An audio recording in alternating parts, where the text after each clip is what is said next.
sports update with Trust a Trader. Find top-notch tradespeople in your area, all who pass the Trust a Trader 15-point assessment.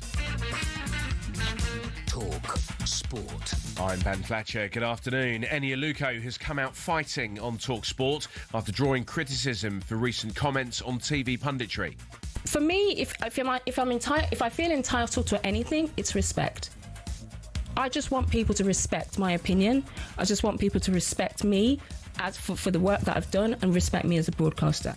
TalkSport's Simon Jordan says pundits should simply merit his attention regardless of who or what they are, and that's not good news for Aluko as far as he's concerned. When I listen to her as a pundit and the times that I've listened to her, I don't think that she's particularly enlightening or illuminating or engaging or charismatic, or sometimes comes across particularly likeable. But that's my view, and some people have the same view about me. You can watch the whole thing on the TalkSport YouTube channel. Next, Thomas Franks told TalkSport, despite what the fans may think about the phrasing, desperate to win is probably the long and short of it at Spurs right now. And of course, when you haven't won enough, you need to be desperate, because if you're not desperate, you don't understand, how can I say, the situation you're in terms of don't win enough, you need to turn it and win enough football game. Tottenham host Newcastle live on TalkSport 2. You can also hear the games at Stamford Bridge, the Hill Dickinson and the London Stadium across the TalkSport network. Finally, rugby. Maro Itoje will captain England up at Murrayfield at the weekend, replacing Alex Coles in the second row. Standing captain Jamie George drops to the bench, with Luke Cowan-Dickey taking the number 2 jersey. There's plenty more on the live blog at talksport.com. TalkSport News. A Polish butcher has been found guilty of murdering her girlfriend and burying her in a garden more than 15 years ago, and a former Met Police inspector has been charged with several sex offences spanning 12 years. There's more from the news team at past. TalkSport weather with QuickFit. Come rain or shine, we've got your electric car covered with 400 EV ready centres, so you can drive away happy every time. Heavy showers moving through the south, cloudy for most of us for the rest of the afternoon, with outbreaks of rain and drizzle.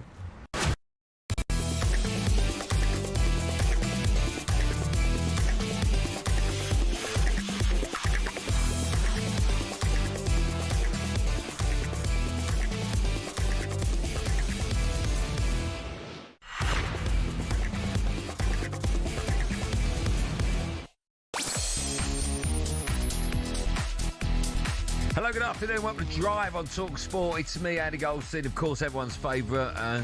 Here for the ride. It's Darren Bent. It's Darren here, by the way, Darren Bent. DB, Sneaker Freak, how are you? What about you? Lovely to see you. Hair's growing, isn't it? Oh my God, I need to get a line-up. Big game tonight for United. Yeah, you won't. I don't think you'll get beat. Well, that's it. A draw's okay. Yeah. You keep going.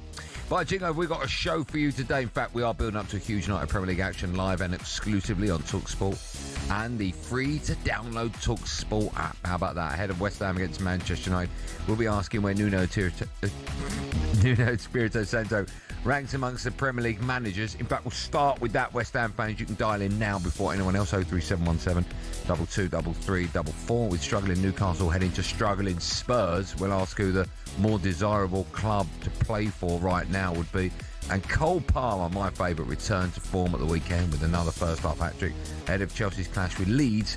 We'll take a look at a few of England's World Cup hopefuls in the game. I think that was meant to be in yesterday's show, but it's made it into today's. All that, plus of course, Tuesday. I mean, the voice of boxing. Yes, Adam Smith will be with us in the studio. Yes! Bro, I can't. I'm back to the doctors tomorrow just to check it all out. He'll be with us in the studio. I think he's in the studio. He's in the studio, Joe. He's here! Jack, good work, man. That's unbelievable. I almost want to do that again, but I can't. Yes, he's here. And we'll talk about David Moyes and where he could take Everton from where they are now, and could he take them back to Europe. This is Drive, a busy show on TalkSport. Be part of the show. I dare you. 03717 223344. Please look into the camera when speaking to guests who are down the line. Good advice from the Sneaker Freak. How are you, Darren? Yeah, I'm not bad, you? Well, I'm annoyed with myself. I'm angry with myself. Right. You and I just went down to 14 where the canteen is. I had a good lunch, I had a nice lunch. And then I bought a yoghurt so I wouldn't eat all the picker mix. Yeah. So they've started to put out every day now. It used to be just Friday nights every day. And then I ended up by having a tub of picker mix. Not good. I feel a little bit dirty, a little bit disgusted with myself. Do you know what I mean? Yeah, I know what you mean. But not good. I don't know why you let me do it. You got to treat yourself every now and then, you know. No, but every day we seem to be doing that. Yeah. It's all right for you because you're playing paddle every day, so you're burning about 3,000 calories. Yeah, I know. For me, You got a gym, though. go to the gym. Look great. Good work, DB. Thanks, man. No worries. How is your hair at the moment, your beard? If people don't know what I'm talking about, you had about a couple of weeks ago now. Yeah. With the Man United fan. Called Leighton.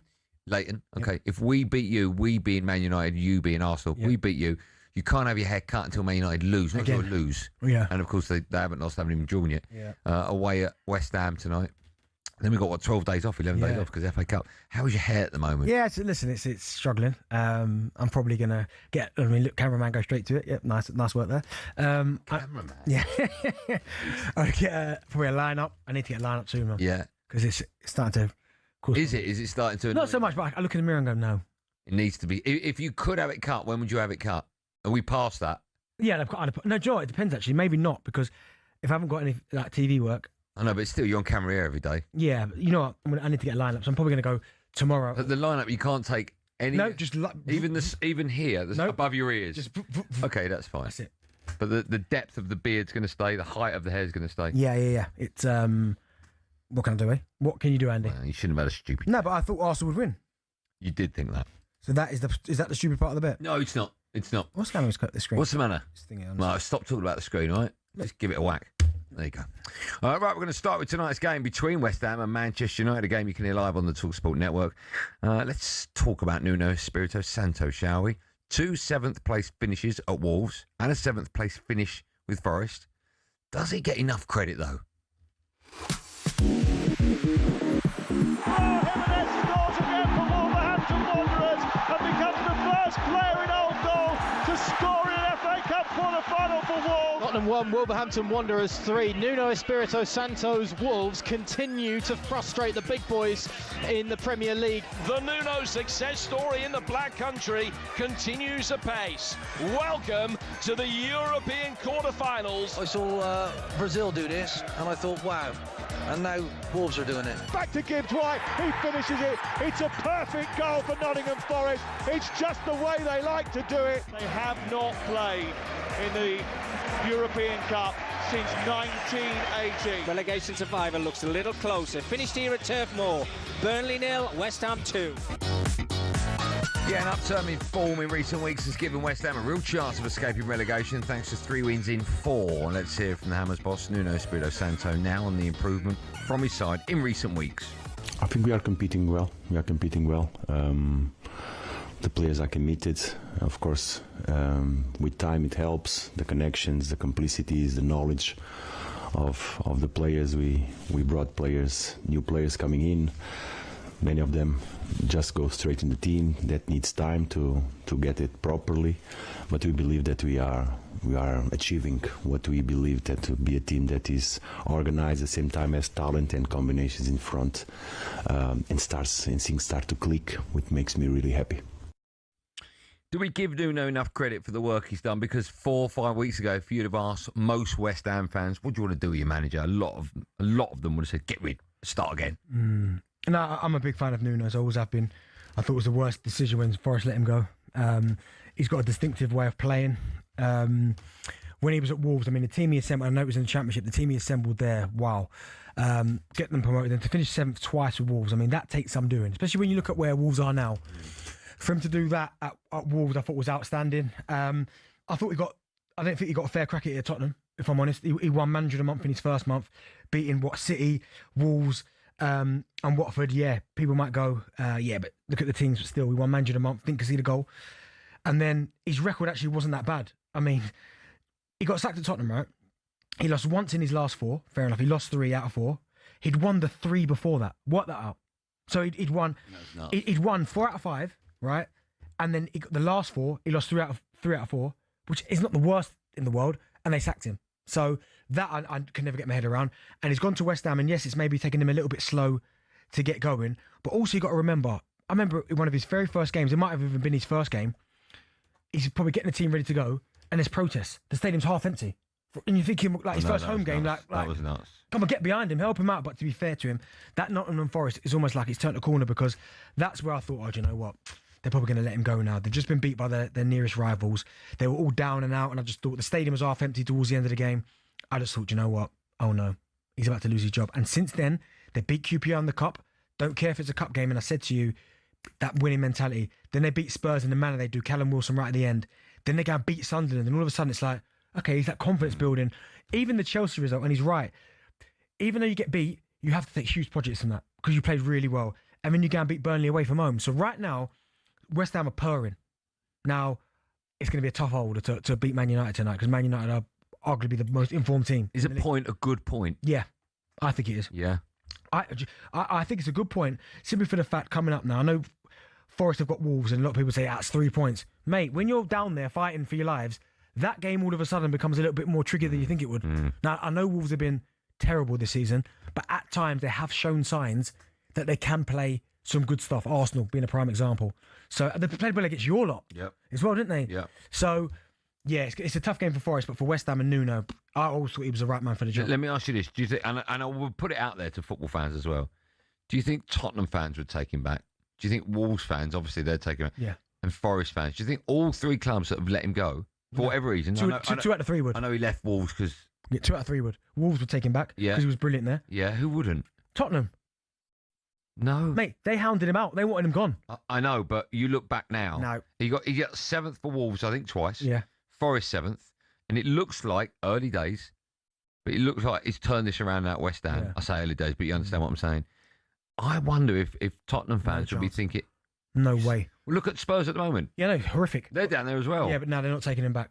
They hounded him out like hated his football. Whereas as Wolves... They're not loving Thomas Frank's football at the moment. No, they're not, but I just don't think they would. Whereas as Wolves loved him. He was brilliant there. He had to take that step. Yeah. And at Forest, he got sacked, not off the back of what he was doing on the pitch, more from opening his mouth. What do you think his level of expectation is at a club like West Ham? And by that I mean, if you go to a Chelsea, your expectation level should be at least European to win football something, and maybe Champions League, and to win something. Yeah. At West Ham, obviously the bar is set lower. Yeah. Realistically, for him as a manager at a club like West Ham, what should he be aiming for? What if he takes so he starts the season fresh, gets his own players in, not taking over from the mess that was over the before next him. 2, 3, 4 years, if he stays at West Ham, Top 8. Top 8 is where they should be aiming. Under David Moyes, they were there in Europe pretty much most seasons. Yeah, you're right. Yeah. So I would say top 8 is good. Minimum, and I'm talking about minimum, is top half. But I think for a club like West Ham, top 8, pushing for that Conference League, that's where they should be aiming. Yeah. 9th, a good finish for West Ham? Yeah, you take that, wouldn't you? Yeah, I think so. From where they are now, they would. Yeah, no, a beginner season. Yeah, clear slate. top half, yeah. I think so. That game, by the way, is live on talkSPORT tonight. What's going to happen, Bentley? West Ham Man United. I see it 1-1, 2-2. Yeah, I'd love to see us winning. I think there's a draw. Yeah. But Man United are playing well. Yeah. Too good. Listen, two teams that are in good form. Can you see a draw? Yeah. Can you see Man United winning? Yep. Can you see West Ham winning? Yes, kind of. So you can see any result tonight? Yeah. The West Ham one would be a big shock considering the form Man United are in. Yeah. Okay. You can get involved. 037. We can hope and pray. You need a haircut. 03717223344. Does Nuno get enough credit for his time in the Premier League? Not just what he's doing, hopefully, for West Ham fans. He's turned it around. And also, Spurs fans, would you have him back? Wolves fans, would you have him back? Forest fans, would you have him back?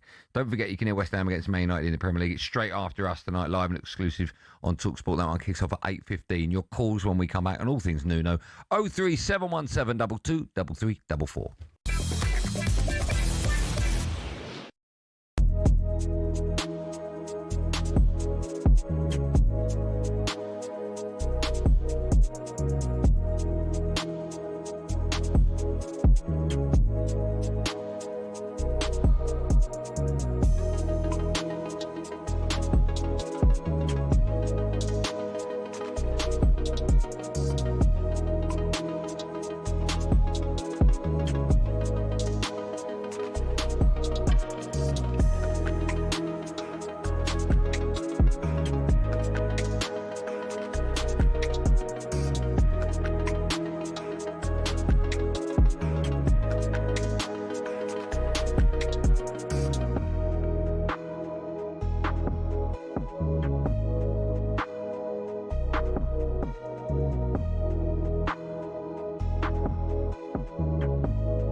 My view of punditry is when I listen to a pundit, whoever that pundit might be, whatever they may be, whether it's male, female, black, white, yellow, green, it's do I learn something from them? Do they engage me? Do I find them interesting and entertaining?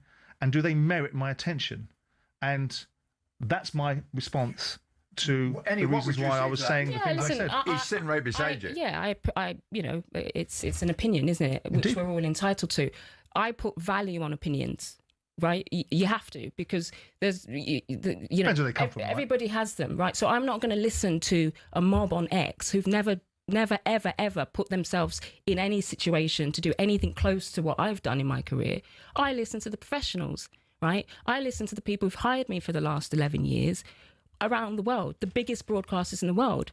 By default, if I'm working with the people who are considered the brilliant broadcasters, then if I'm in the same team as them, next to them, then by default, I'm considered also a brilliant broadcaster.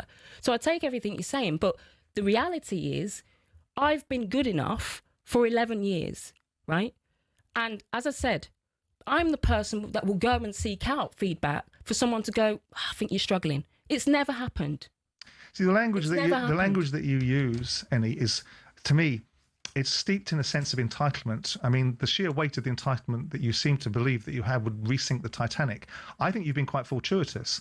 I think because of initiatives like DEI, they've allowed people to be put into positions in the men's game that I don't think they've merited. And now that sort of seeds an attitude that you become a stalwart in the women's game.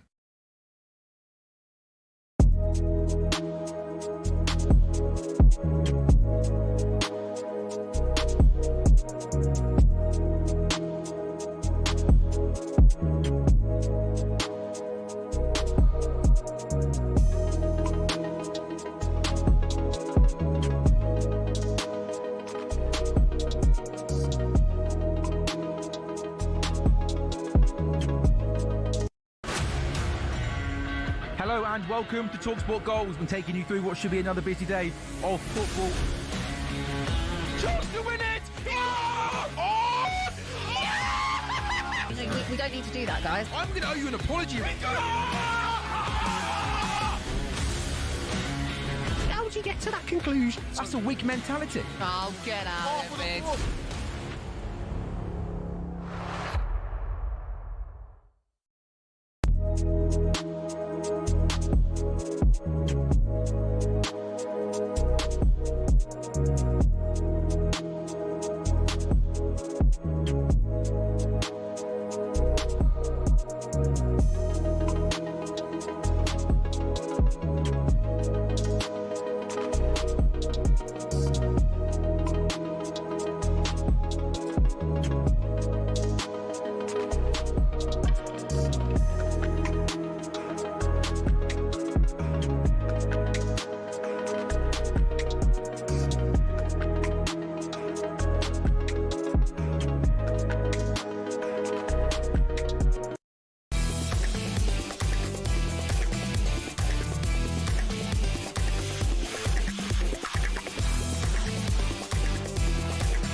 Java talkSPORT, me, Andy Goldstein Darren Bent alongside Be My Baby Tonight. It's good advice. Stuart the Cam will be getting all the latest boxing news with the voice of boxing. Yes. Let me ask you, is he there? Is he there? Okay, he's not in the studio yet.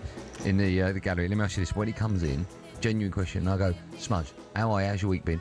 Forget boxing. Will he be able to answer me without talking boxing? No.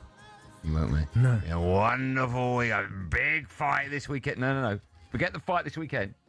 Just quickly, Sean Dyche's future at Nottingham Forest is under threat. Could be thrown into further doubt should they lose to Wolves. We are taking your calls on another manager, Nuno Espirito Santo. Is he a little bit underrated? 03717223334. And would you have him back? Online one, I can't see who it is because something's come up on the screen. I can't get rid of it. George, thank you. Use your mouse, bro. George, it's not working. George, a Forest fan. There's your mouse. Hello, George. Yep. How you doing? All right? I'm good, man. How are you? Good, yeah, all good. What would you like to say? Football could be better, though. Well, I would say the question was about Nuno. Would we take him back? From my perspective, we loved him when he was there. We loved the style of football. You know, he took us on to another level, and then he sabotaged his own position.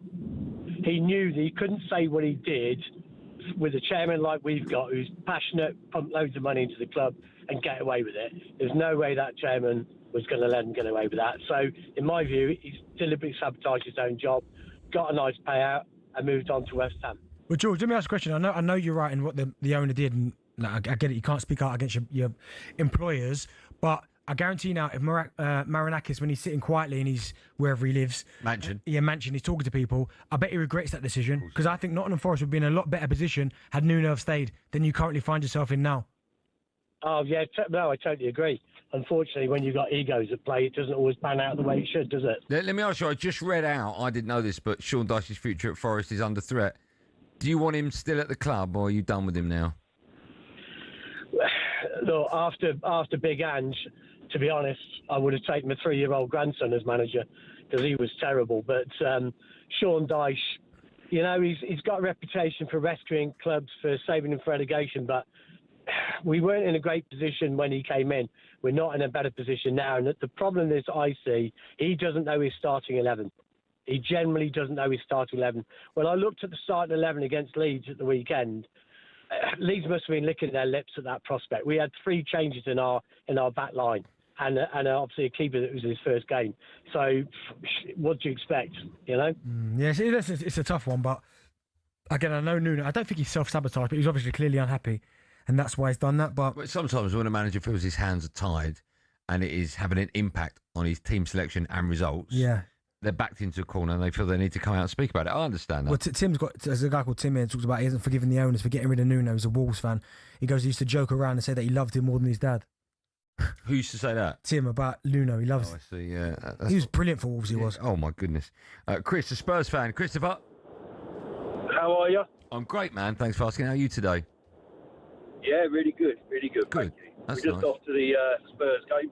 Oh, right, okay. Big game tonight for you, isn't it? God, dear. Mate, it's unbelievable. Let me ask you this. Do you think it'll be busy tonight? I've got 3-4 friends that I was playing golf with earlier on in the week. All season ticket holders. None of them are going.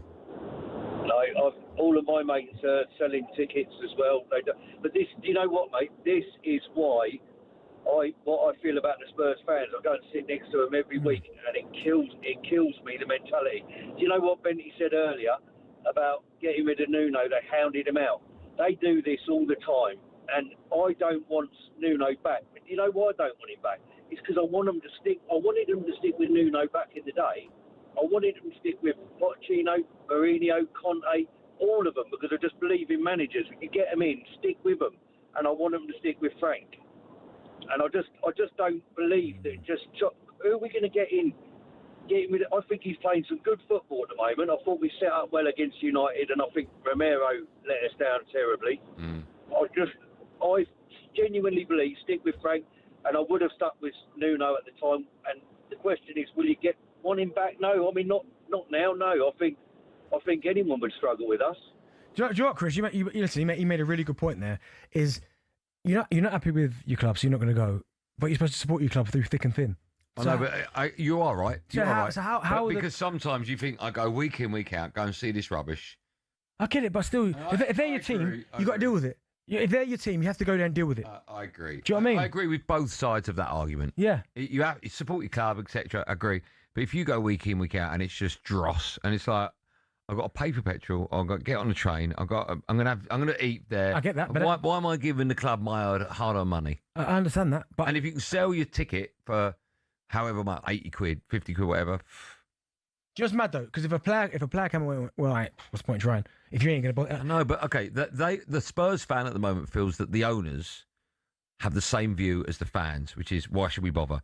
Because they're not investing in the club. So the Spurs fan probably thinks, well, if they're not investing, they're not investing, right? You know how much money Spurs have spent compared to other clubs? Yes, but in the last window, when we know virtually their whole team is out, or 50%, let's not go over, 50% of their team is out with injury, right? And you're in a relegation fight, put your hand in your pocket, get one or two. But I mean, Crookie's probably the best person to ask about that, but were there no funds available, was it? Is it PSR? Well, we were told when Levy left and... War chest. £100 million war chest.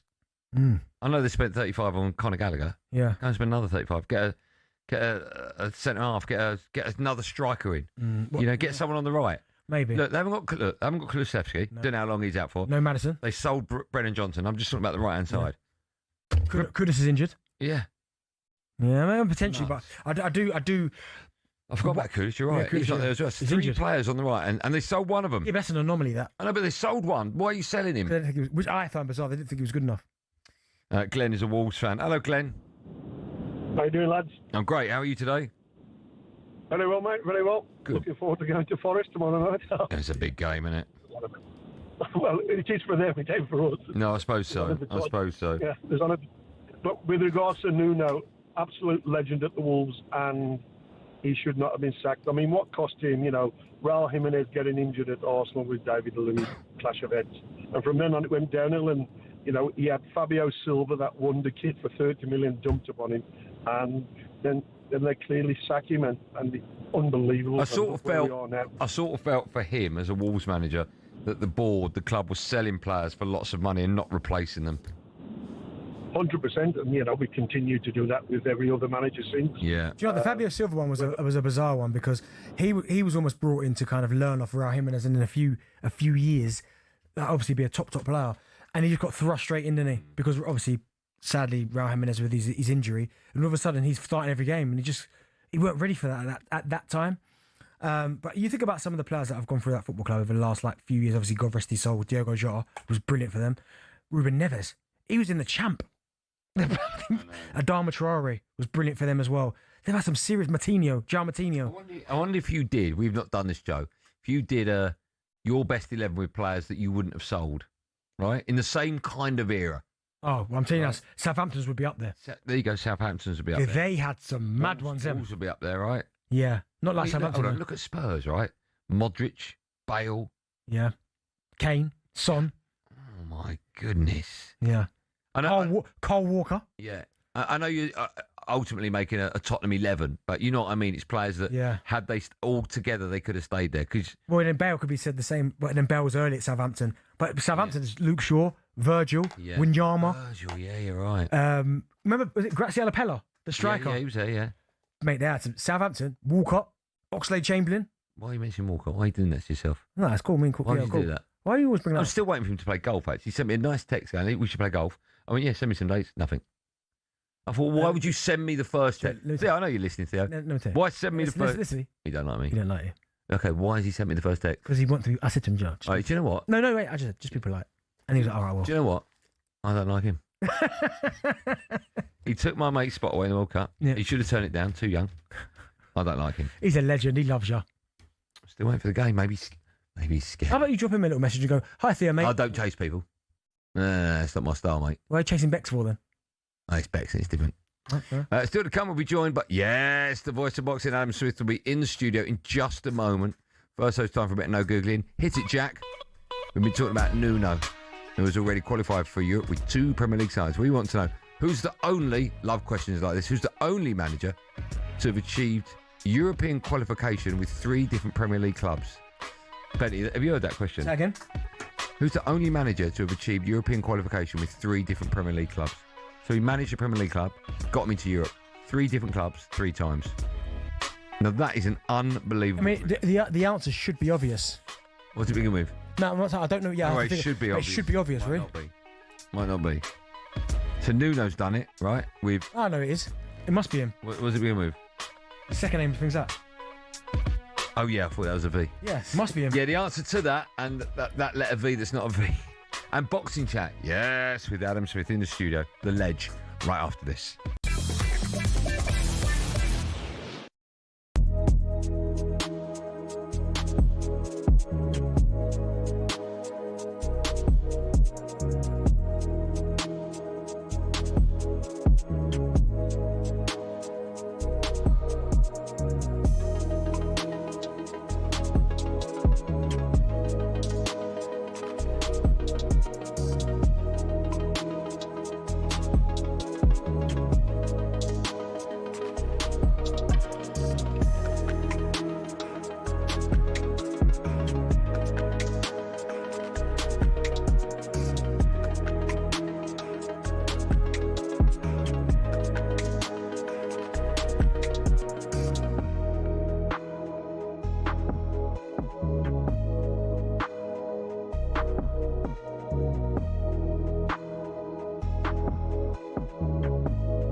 Romero does what he does.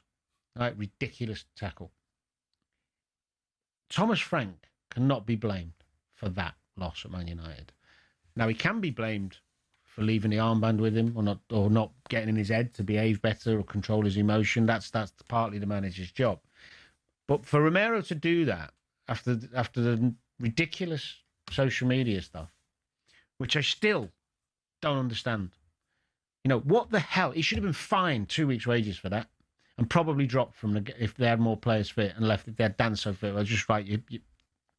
Because what is he actually saying there? If he's saying to the hierarchy, we haven't got enough players.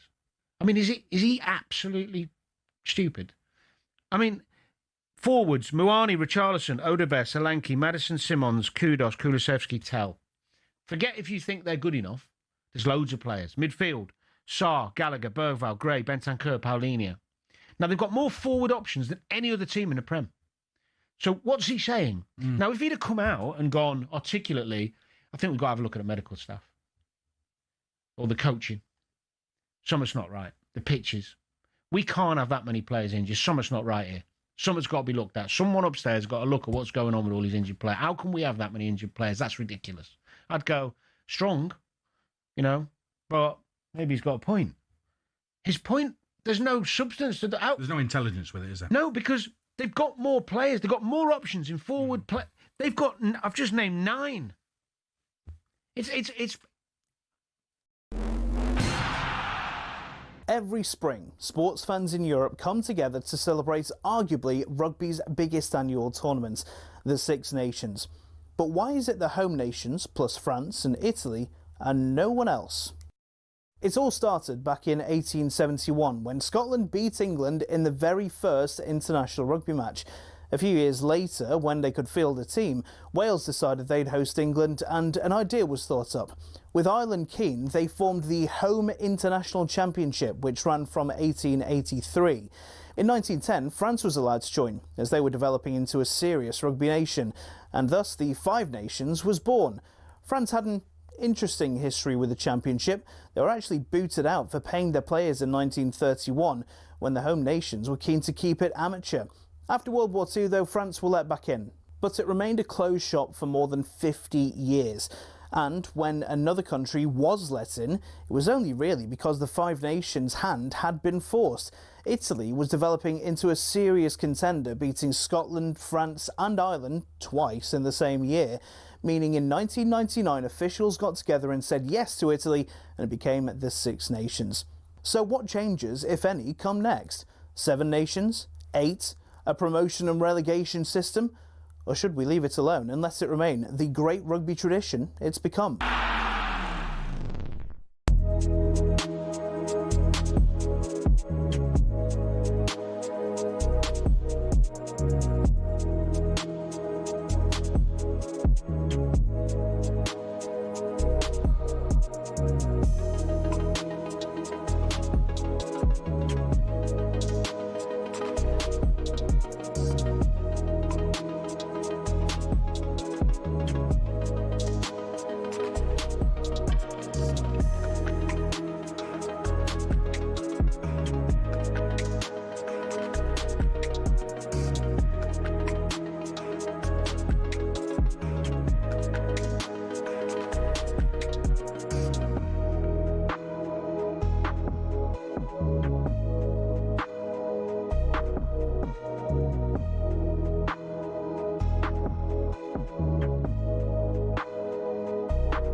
where you're not meant to talk over the little gap comes up. A lot of people do, but I don't.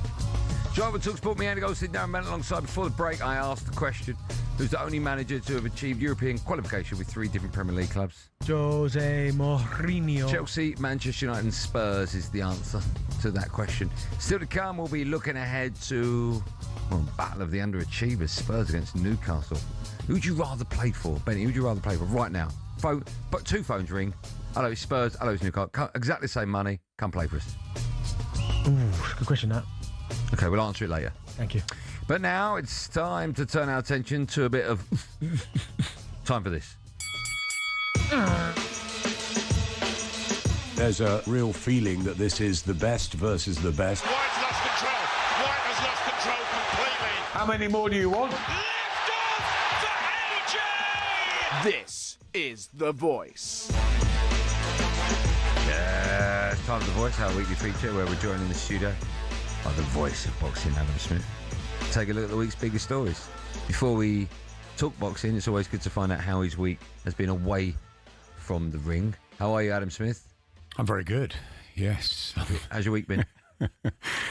Emotionally and physically exhausted after the incredible show in Liverpool on Saturday night. Nice. But yes, I won. Come on! But then I was even more exhausted after the last 15 minutes of the Liverpool City game. Okay, fine. And I did do You're a Liverpool fan, I did some cooking as well, like a bit of cooking. What'd you cook? Calm me down. Jambalaya. Oh, okay. I thought it was a song. Go on, Jambalaya. Creole cooking, prawns and chicken, yes, chorizo, prawns are going peppers and all that. I was giving this cookbook actually earlier. Perfect time. The lights of, yeah, that's beautiful. How do you cook? What do you cook it in? In a big pot. Yeah, jambalaya. You never had that before. Not in a like big a pot. wok. Not like a wok. Big prawns and stuff. It's fantastic. Do you commentate when you're cooking? Yeah, putting the prawns in. Wonderful prawns. The writer's lost control. Left off for prawns. Do that. Well, listen, it's good to have you in the studio as always. What happened at Anfield? Sober's like screamer and then disaster. What do you think, Smudge? Goal should have stood or not? Of course it should have stood. I mean, let's be honest, Soberslide didn't need to be set off. Do you know what it reminded me of? On a Sunday league game, they have a little bit of a tug. They knew what was going to happen. Then Bit of a tug on a Sunday league game? Yeah. Oh, I see, right, okay. Right, that goal. Wow. What one? Soberslide? Yes. The losing goal. Yeah. Oh, come on. It's horrible, isn't it? How's your right foot from that distance? I seen it from 12 yards against Petr Cech. Yeah, I've never seen that. Better than my right fist from that difference, I'll tell you that. No, Joe, it wasn't 5 times. It was 7 times. Let's start boxing. We've got a new WBA featherweight world champion. That's Brandon Figueroa after he beat Nick Ball in the final round. Before I get your view, let's hear from the new champ. He caught up with Gareth A. Davis after the fight. Man, it feels amazing. You know, Nick Ball came to fight in front of his home fans. He had to give it his all. Nothing but respect for him. You know, he gave it all. He had a lot to risk. Man, I just left it on the ring, you know. I felt like I was dominating the whole fight. I felt like he was coming back in the middle rounds, but then I finished it strong. Yeah, you know, I felt like I was in control, dominating. I was pretty relaxed, calm, cool, collected. But he said, go out there and give him more, kid. And I said, all right, I'm going to give him my all. And I caught him with that short left hook, and I hurt him. Smudge, talk us through the fight. What went wrong for Ball? Well, it was a fantastic fight. That's the first thing. Great atmosphere, wonderful night. Andrew Kane in an absolute thriller with Alejandro Gonzalez. He was down a couple of times, came back, won in the 9th round, the very next round. Astonishing performances, left, right and centre. Jack Turner looked really good again, Brad Strand as well. Nick Ball, I thought he did a lot right. Nice boxing, in and out, single shots, the quality, but the quantity was from Figueroa. He just had that look about him that he sort of wouldn't be denied. He got to Ball's body, which I think was troubling Nick. I think Nick's breathing wasn't great from about 5-6 rounds. He was up at ringside, I think, on most cards, going into the sort of final stanza, and Manny Robles gave this sort of Teddy Atlas-like speech in the corner to Brandon Figueroa about how much do you want this, and he went out and he answered everything. Figueroa, he'd obviously had a great training camp under Manny Robles in Texas, and they got the win, and it was a terrific knockout. I think Nick was exhausted at that point, but it was a brilliant left hook. He did really well to even get up off the first shot. Then he was through the ropes.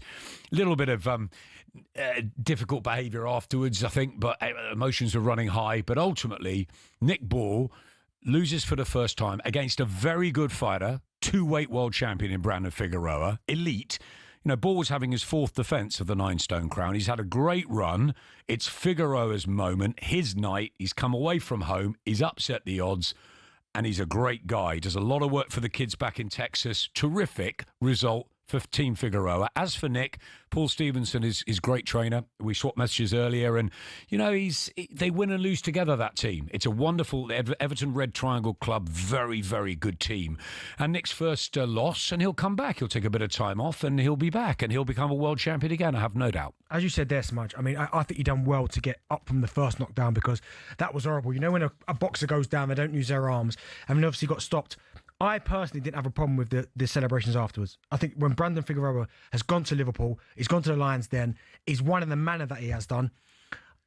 If it was the other way round and we'd gone there, we would be celebrating, wouldn't we? So I haven't got an issue with it. Do you know what? I remember Manny Robles, because he had the big win with Andy Ruiz over AJ in the Garden. Huge turn up, that one. And AJ was there, and Robles, they were all celebrating. It's their moment too. And I think the one thing I thought was, does Nick need a bit of medical attention? But Brandon meant no harm. And I spoke to Brandon and Manny afterwards backstage. They brought a big team over, and they were look, absolutely, you know, shouldn't have been overheated like that. They were full of respect for Nick Ball. Said he was going to come back and rule again, and Brandon moves on, and it's a great night for him. And once in a while we lose, and we had 6 world champions, didn't we, after Josh Kelly's win? Now it's back to 5. He's not the tallest of fighters. Nick? Yeah. 5'2". Is that a problem, do you think, in that weight division? No, he might even go up. I mean, he's... No, the reason I say that is his opponent, I just think when you're as light as you are, you don't often see big knockouts, certainly compared to the heavyweight for argument's sake. And I just think if you're smaller as a heavyweight, like Mike Tyson, right, it's less of a disadvantage.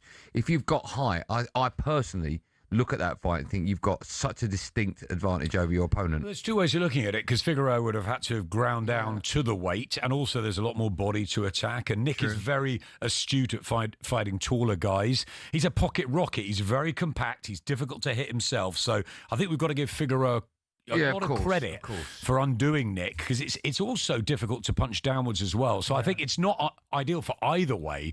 But Nick, that's his style. And I think that Paul Stevenson, you know, he was a good amateur, Nick Ball. Paul Stevenson's done really well with him.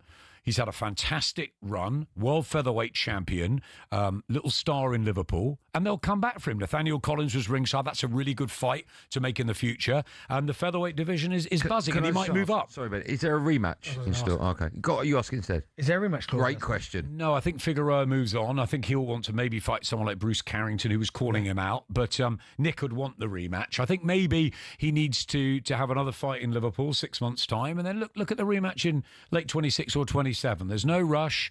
He's 28 years old, Nick Ball, plenty of time, and you've got a defeat. And it's about dealing with it and coming back. And Figueroa had 2 defeats on his record, and maybe that's why he was that little bit more hungry, focused. I don't know, trained a bit harder. Who knows? Maybe, yeah. We've got you for the whole half hour. We're halfway through it. I was going to take us into a break, but my voice is quite subdued when you're in the studio. Do you want to take us to a break?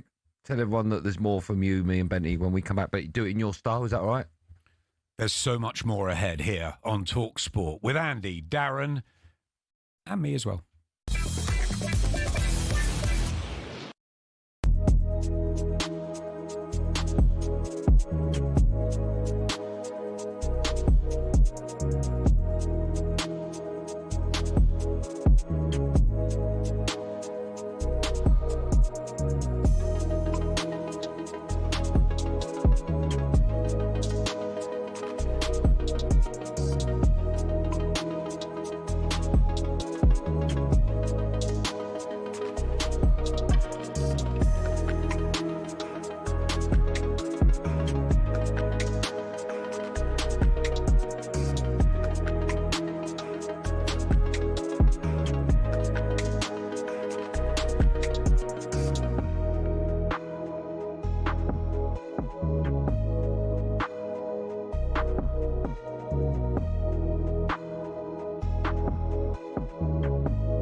In the 2 high-profile times when I've accused anyone of racism or sexism, a High Court has agreed with me.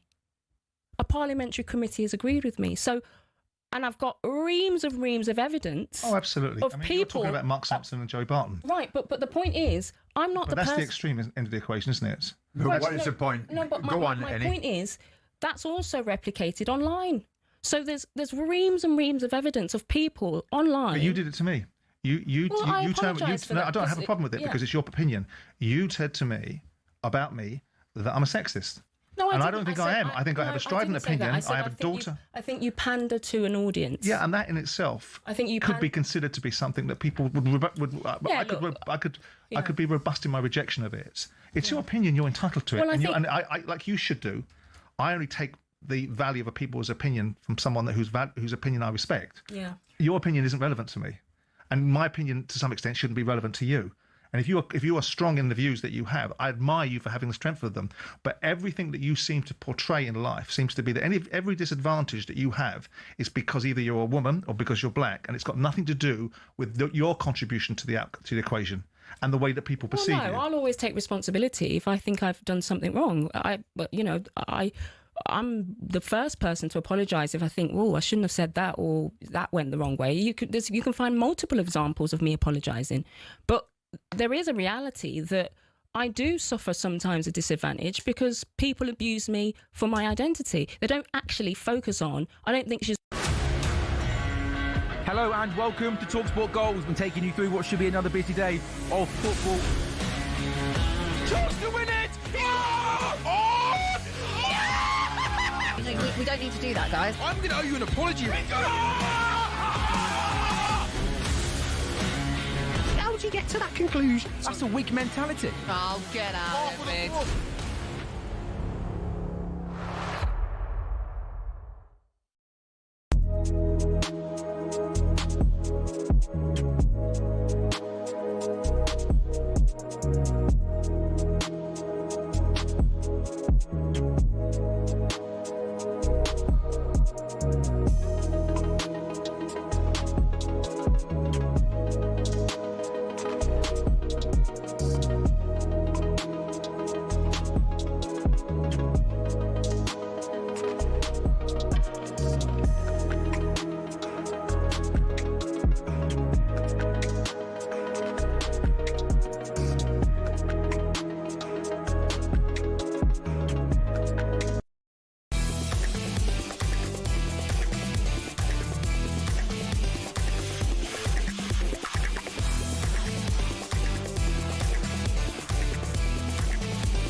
Well, Matt, to drive on talkSPORT, Andy Goldstein Darren Bent. Adam Smith is with us in the studio. Still to come, we'll be asking whether Everton could secure European football. Just quickly, Bayern Munich remain in intensive talks with Harry Kane over the future of the club. Not just talks, intensive talks. Can't just be talks. I wonder if he wants to. I wonder what he's thinking. Yeah, I can't answer that. Let's carry on the boxing chat. The voice is here, Adam Smith. Right, let's move on to one of those 5 world champions. He was in the studio today, current IBF welterweight champion, Lewis Crocker. He was in for Talk Boxing. Also popped in to say hello to the boys on Hawksby and Jacobs. He was discussing a potential fight, actually, between himself and Conor Benn. Have a listen. Absolutely. I would take that fight in a heartbeat. Like you say about like a domestic fight like Worley and Dubois. Like me and Conor Benn, Conor Benn's arguably the biggest star in boxing in the UK, apart from Tyson Fury. But like if me and him were to get it on, that's a huge fight. He mentioned about the rehydration. I don't think he wants to do that, so I think that's why my name wasn't mentioned. How do you think you'd beat him? Do you think you'd knock him out? Do you think you'd take him down a stretch? How would you beat him? Look, I'm always going to back myself, obviously. So I would. Me against Conor Benn, I think that's just fireworks from the get-go. I don't think that's going the distance.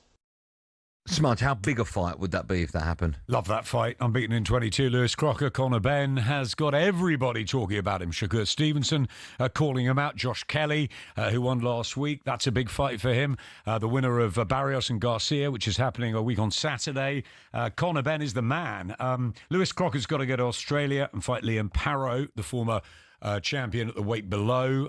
So that's a trip for him that he's got to take care of. We had a great night in Belfast when he fought Paddy Donovan. He had a couple of good fights with Donovan. That second one was really close. But Crocker is exciting. He punches hard.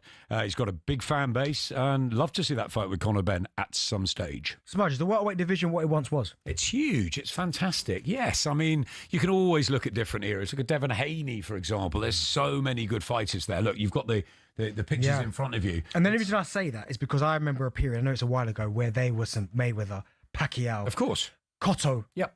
So I wondered, I'm looking and thinking, okay, Devin Haney, but... You could say Mayweather, Pacquiao, Cotto were 3 pound for pound best. Yeah. Right? Are they now? Maybe not. But there's a very, very good mix of 10 stone 7 fighters. Great division welterweight. They punch hard. They move quick. It's one of those traditional bands that we all love.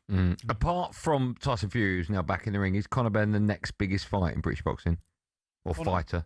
Well, yeah, he's huge. But there's others. We've got, obviously, Wilder and Chisora happening in April. We've got Moses Atama coming back at the end of March. Ben Whittaker's going to become a massive star. There's loads out there. Fury back in April. If you could look after one to make as much money as possible after Tyson Fury, who would it be? Well, come on, I want to talk about this fight that we're just hearing has been made. Fabio Wardley and Daniel Dubois. Now, that's a fight I've been asked about all week, and I'm like, really?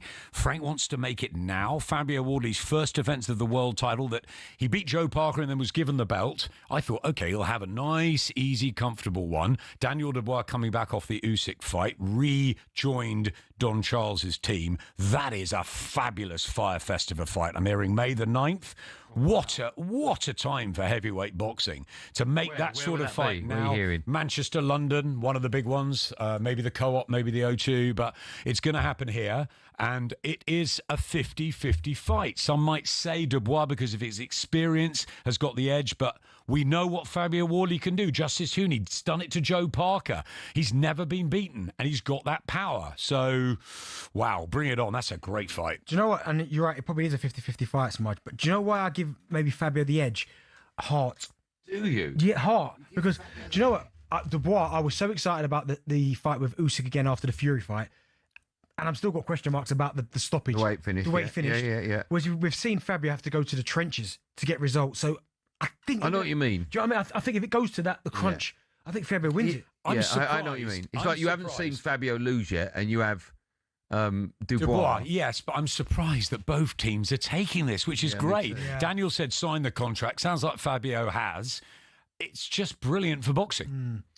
Right, finally, before what time is it? We've got time. We've got to ask you about, I don't know if you've seen, I'm sure you have, the explosive scenes from Talk Boxing where Deontay Wilder and Simon... Where were you two? That's a fight, by the way, I'd like to see at Wembley Stadium. Where were you two? Under a desk. Under a desk. 17 floors up. What did you make of it? I mean, it was a strange, bizarre moment for... Not just for... Well, we're not going to talk Tyson Fury. Oh, yes, we are. I mean, Simon's a brilliant broadcaster. And he's fantastic at doing that. And Deontay, look, he's a fighter who swings. They've got moods. They've got ways. An hour later, he wanted a cup of tea with him. He was having fish and chips with Derek Chisora. But, he says what he believes. And whether you like it or not, that's what Deontay Wilder, he's a character. He's a sweetheart, by the way, off camera. He's a lovely, lovely guy. But, this is, maybe he wants another fight with Tyson Fury. He's got a big night with Derek Chisora. It's sort of all or nothing for him. One with Tyson Fury? I think we want to see what happens with Chisora and Wilder. It's their 50th fight each. If Derek wins that, he says it's out into the sunset. I don't believe him. I think he'll have another one. I think he'll try and fight for a version of the world heavyweight title. I agree with you. If Wilder wins, he wants Usyk or Fury again. So let's see what happens. April the 4th is going to be one of those old, traditional, fabulous heavyweight slugfests between two great characters who've given us everything over the years. We don't know who's going to win. It's at the O2. We love that as a venue. Can't come quick enough. Wilder has not beaten Usyk. Not the version of Wilder. Does he beat Chisora? I think he'll probably beat Chisora. Not Usyk, though. He's talking about the best in the world. One of the best ever. You fancy Chisora, right? Do I fancy Chisora? No, last week you said it. You try and make me say things. You've got it. Who's going to win? you say. Go on, yes or no? No. That's what you do. You're very clever. Now, I'm telling you, Chisora starts for me a slight favourite because I think he's got real momentum. Who do you think wins, Smudge? Momentum. Wilder has not had the same form, but Deontay Wilder's power is unparalleled in the last 20 years. I've got 20 grand. You go in there with Deontay Wilder and take a right hand from him. I've got 20 grand for charity. It's a charity bet. I haven't, by the way. You're going to put it on one winner. Who are you going to put it on? I'm going to put it on a cracking fight. No, that's not an option. I'm not sitting on the fence. I'm going to show Darren Bent. No, it's not pass. No. I'm going to tell Darren Bent who's going to win. Who's going to win? Come on, put your neck on the chopping block. Who's going to win? One of the big boys. Why won't you say it? Tell me why you won't say it then. No, as I said, I think Chisora starts a slight favourite, but I think Wilder's got every chance. I don't know who's going to win, and that's why I want to be there. No one knows. What do you think? I think you're too scared to tell us. I'm not scared of you. No, do you know what's Smudge, right? You're scared of telling me. You know what? You're the exact same. What? If I ask you a question about No, I'll always answer. Go on, then. Do you want to ask you a question? Who do I think wins it? Wilder, I think. No, another question. No, not that one. Wilder, I think, absolutely destroys him. Yeah? Absolutely destroys How about destroys him? Does Jake Paul ever win a fight? Yes. Yeah, of course he does. I think he wins a rematch with Tommy Fury. No, listen. Jake Paul, Tommy Fury, going to happen, isn't it? Why? Or Darren Till? Darren Bent, I'd like to see. Darren Bent. Darren Till. Darren Bent against Darren Till. Let me tell you now. Let me tell you now. Smudge. Come on. He will never fight Darren Till because Darren Till would absolutely annihilate him. Absolutely annihilate. I don't know if he would, you know. Good fighter, Darren Till. Are you joking? Darren Till against Jake Paul? You nuts? But Jake has been a boxer for longer. He hasn't. I've seen him fight. He's not a boxer. He's still yet to be a boxer. I think he beat Fury. Tommy, that is. not Tyson. Darren Till's guerrilla promotions are good. Or was that one of them the other night? There's another one coming up soon. So he's doing a bit of promotion. But I'd like to see him back in the ring. Tommy Fury's got another fight this year. Maybe Jake Paul. He won't. Jake Paul won't. Tommy Fury won't have that fight. It's great that Jake's got the women on April the 5th as well, the day after Chisora and Wilder. Fantastic show, headlined, of course, by Terry Harper and Caroline Dubois. Absolutely brilliant. It's not in your script. I'm just giving you an extra treat. Good luck with that. Sorry. I saw that. Joe just said you got to read into break. It's more like a book, a bedtime. Look, I mean, how's that a read? Are you promoting Wood Warrington? Who upstairs that's has a fight. that? Go on, you can talk about that. I'm just reading through this. Wood Warrington. I've got to talk about that in a minute. February 21st, DAZN. Yeah. Cracker, rematch. You got to be there. Darren says he's coming. Would you like? Nottingham. Yeah. You won't go to that. You said. Are we going Fabio? No. Hold on. Answer. I'm going to the Nottingham. Look at him, not me. I'm coming. You're such a liar. I'm going. Good, you're welcome. I'll can tell when you're lying. I'll send you a picture. You've been. I know you've been to boxing. Loads of times. Yes, have I? I don't let people down, Smoke. I'm a man of my word. There you go. Are we going Wardley, Dubois? Oh, without a doubt. Yeah, without a shadow of a doubt. Going to that. Oh, sorry. What about? Yeah, I'm going. Wood Warrington too. Going there. Nottingham. Why don't you look at him when you say I'm going. He keeps looking away. No, because Such a liar. Wood Warrington. So your kid's life you're going? I swear my kid's life I'm going to try to go. I don't mean anything. This is it. Of course it does. Smudge, I'll come for you. Come on. We'll save you a seat at ringside. Smudge, would you stay there while I read through this Yes. very long read? Don't miss the Zone's packed fight schedule with fights every week, including a huge triple header next weekend. I'll try and do it in your style. It all begins. I can't. It all begins live from Sheffield on Saturday. A fierce rivalry reignites in a highly anticipated rematch. Lee Wood against Josh Warrington, which is what you were just alluding to. Then later that night, live from Las Vegas, high-stakes clash as Ryan Garcia chases his first world title against Mario Barrios for the WBC welterweight title. And finally, the return of Clarissa Shields in the undisputed heavyweight rematch. That's next Saturday. Quote. Sign up to DAZN Ultimate and get 12+ pay-per-views a year, including Garcia against Barrios on Feb the 21st at no extra cost. Watch all these fights only on DAZN. It's non-stop. Boxing update on talkSPORT with DAZN, the global home of boxing. Sign up now at dazn.com/boxing. Smudge, you're done. That's it. I will see you next Tuesday. Over and out next Tuesday, and we will build up that triple treat on the February the 21st. We will. Can't wait for that weekend. See you soon. I can't wait. Yeah, definitely see you next Tuesday. When me and Bentley come back, I'm guessing we're talking about Man United. No, we're talking about Spurs and Newcastle. Who'd you rather play for? Smudge, who'd you rather play for in one word? Liverpool. When we come back, you never sign at 03717223344.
Mo, what happened yesterday? Candy. What happened yesterday? Candy, listen. What happened? Candy. Candy. Listen. We still gotta go. We still can do the double, Candy. The cups. What happened yesterday, though? What happened yesterday? To win. Mo, what happened yesterday? Yes, what is on? Listen, yesterday's game, like I said, I don't want to talk about it, Candy. No, why don't you want to talk about it? No, that's what we're talking about. What is on? Listen, we're not talking about that. We're going to talk about tomorrow's match. No. Here's what we're talking about. What happened yesterday? Candy. Yep. Candy. Yep. Come on, Candy. What happened yesterday? Candy, listen. Yeah, what happened yesterday, man? I've said this all the time to you, every single time. I keep repeating myself. Liverpool have been done by VAR so many times, it's unreal. No, you lost 2-1. The referee was shocking, Candy. You lost 2-1. And do you know what, Candy? Yesterday, it wasn't a surprise to me. It wasn't a surprise. I mean, our team turned up in the second half. We were just absolutely superb. The boys were absolutely superb. You conceded 2 goals. Candy, what are you on about now?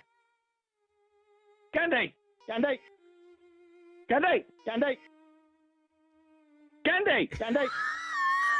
Mo, you conceded 2. Listen, Jimmy G, you can't say anything, yeah? you cannot talk. You got no room to talk. You can't be blaming VAR, mate. You can't be blaming VAR. I mean, Jimmy G, listen, your captain got sent off. He just done it deliberately.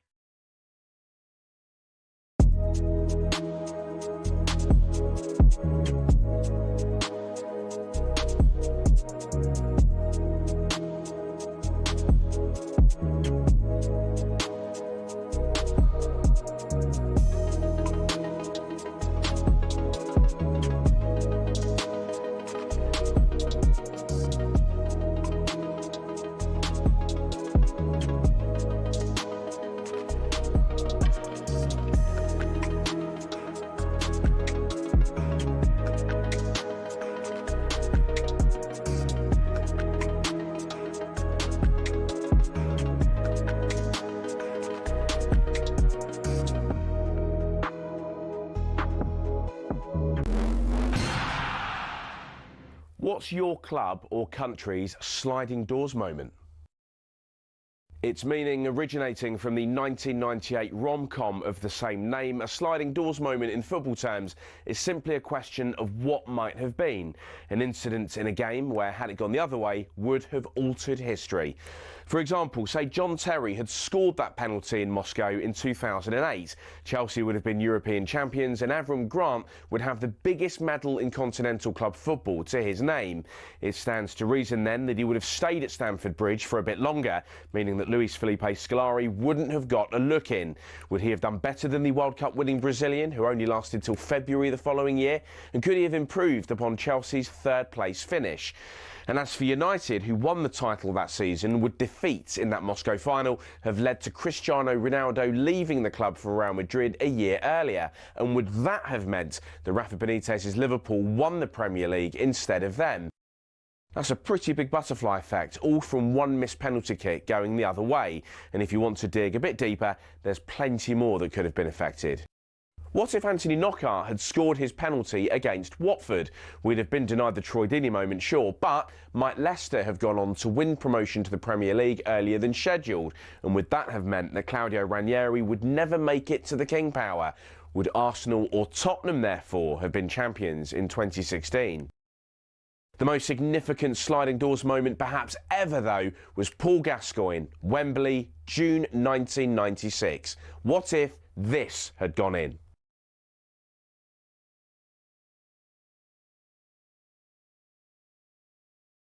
That golden goal would have sent England to the Euro 96 final against Czech Republic. 30 years of hurt could well have come to an end. There's so many of these moments that could have altered destiny forever. What if Shearer had signed for United? Would Lampard's ghost goal against Germany have kick-started England's World Cup back in 2010? What if Sam Allardyce didn't get bogged down in all that controversy and denied Gareth Southgate the England job? Does make you think.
Welcome back to another 2 of Andy Goldstein's Drive Time with your host, with the most, Andy Goldstein. There's nothing I can do about it. Benny's still in. I think Sol Campbell's was massive. I think it was massive, actually. Probably. Yeah, no, his transfer fee was massive. I mean, his sign-on fee. Yeah. What else was I talking about? You must have had a massive one.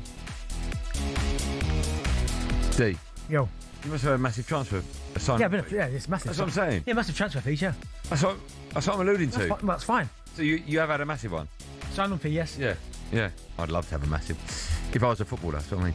Still to come, we'll be asking whether Cole Palmer should be a certain start for England. But now, what a night of football. We're building up to another huge night of Premier League action across the talkSPORT network. In towards Somerville with a header beyond the goalkeeper and in, and West Ham United lead. These scripts that we've seen so many times in teams that are under pressure. Burnley 0, West Ham 2. He's out towards Šeško, and then Bruno Fernandes is there. It's a completely different team. It's a completely different energy of team. Tottenham are on their worst run of the season. There's only one question. What happens next? It's Harvey Barnes! Once more for Newcastle United! That is a great goal. Illivan and Jai puts Everton in front. Brooks heading it to the goalkeeper. It's in. They've squeezed it in. Patrick Cole Palmer inside the first 37 minutes of this game. Poke back again.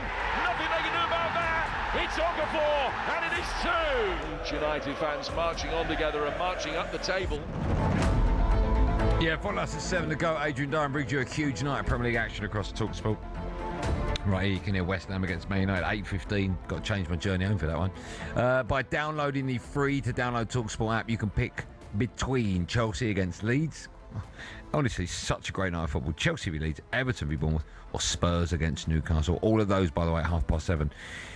Both sides, we'll stay with that one, despite still being in the Champions League, are really struggling in the Premier League. Spurs have won 2 matches in the league since October. Defeat tonight will certainly heighten the threat of relegation, whilst for Newcastle, it's currently 1 win in 8 in all comps, with pressure firmly on Eddie Howe. Speaking on the Breakfast Show earlier today, Alan McCoy believes Spurs had to do something in the January transfer window. We are aware that the January window, you think, you know, generally speaking, the level of player and the number of players you can get are better in the summer. But that said, I do take your point and agree with it, because just look at that treatment room at Tottenham. I mean, Thomas Frank needs help like you've no idea. We talked about both clubs yesterday, actually. Who would you rather play for? I asked you that before, and you went, I don't know about that. Who would you rather play for? Phone rings, both. Well, I've played for Spurs before, so I know what I'm getting. What are you getting? Because I played for Spurs already. And what are you getting? You say, I've played there before, so it's about one. No, okay, I wouldn't play for Newcastle because I played for Sunderland. Okay, so not you. What do you want me to answer the question for somebody else? Okay, let's just say that you're an agent. Mm-hmm. No, let's just say you're you, and your son is 18. Yep. And the phone rings. Where's he at now? Coventry. Okay, yeah, stay where you're at. And the phone rings. Stay where you're at. Non-league. Stay where you are. The phone rings, and it's both clubs wanting his signature. Yep. The contract is exactly the same. Yep. And he says, Dad, where shall I go? I say, listen, it's not up to me, son. You make that decision. Gee, I mean, you're meant to be a great dad, you are. Exactly. Okay, I'll play your son. I'll play your son. Okay, go on then. So, where are you from? You're from Rugby. Hello, Dad. I'm where? Hey, Dad, Joe. Oh, yeah. You like rugby, I said. Oh. Hello, Dad. How's it going? I'll be your son. Hello. It's me. It's Milan. No, he don't speak that. How does he speak? It's normally. All right. It's Milan. All right, mate, you all right? Yeah, I'm good, mate. How you doing, son? I'm good, Dad. You all right? Yeah, I'm good, Oh, man. Dad, you're looking really... What's up with your hair? Man United's still not lost. No. 10 years later. It's been 5 years. Yeah, Dad, bit of a dilemma. Newcastle and Man United both phone me. Same deal. Yep. Right. What shall I do? Go to Man United, this is what you just said. Sorry. Yes. Yeah. Sorry, Dad. No, it's done. Man United, we're coming. Dad, Mum. No, Man United, we're coming. It's Dad, what? You never listen to me, Dad. You said Man That's United. I always speak to Mum. Yeah. You're right about you, Dad. You said Man United. You made a mistake, Dad. He's going Man United. They're done. There ain't no buttons to press. No. Newcastle United and Spurs have just phoned me, Dad. Same offer on the table. It's a hard one because there's so much that goes into where you're going to move. I'd have to know that the... Go on, ask me, Dad. I've got it all here in front of me. Okay, where are you going to be starting? Which club? What have Newcastle said? What's Eddie Howe said? Exactly the same. So I'm going to start for both teams? No. The offer's exactly the same. So for argument's sake, if Spurs said, you're going to start on the bench, we see you playing long term, Newcastle will say exactly the same. I'll take him to Tottenham. You go Spurs. Yeah, because I played there before, so like following his dad, and also I played for Sunderland, which are Newcastle's biggest rivals. So I'm going to go, son, go to Tottenham. But You're hard work today. No, I understand the question. Yeah, but I've said, but they're both the exact same, so I can only go from the. But you've got affiliation, you've got connection to both, so you're using that as your argument. Yeah. Okay, let me ask you this question then, right? There's more to this question. I'll cleverly do it, right? I'll never lose. Where do you think you're more likely to be more successful as a player? What club would you choose? That's a good question, that is. As a player? Well, both. Not you. But both have won one trophy since I don't know how long. Yeah. So where do you think... Okay, who will win a trophy next before the other one? That's a great question, that.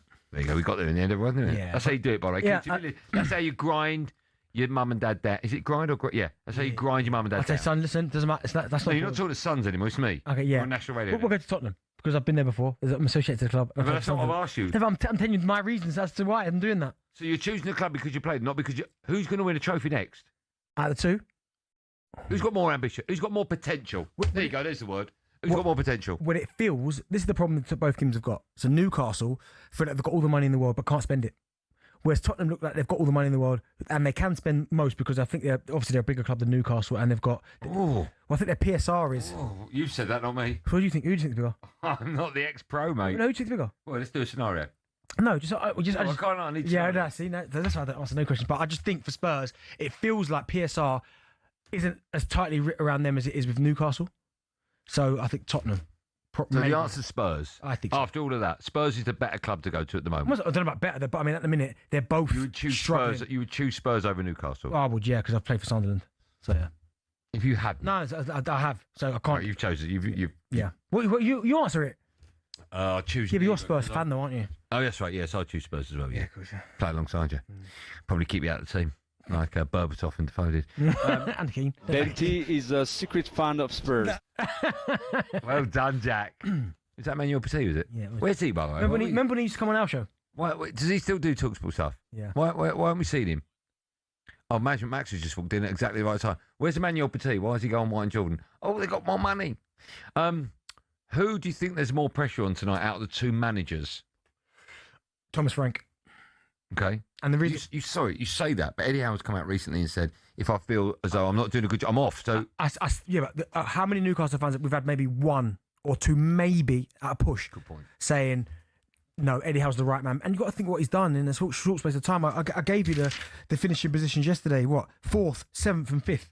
Like, Newcastle should be finishing above that. Like that is, I think, outstanding. I agree. And they've won a cup and they've been in the Champions League. So I think... So why do you think Spurs is the better place to go?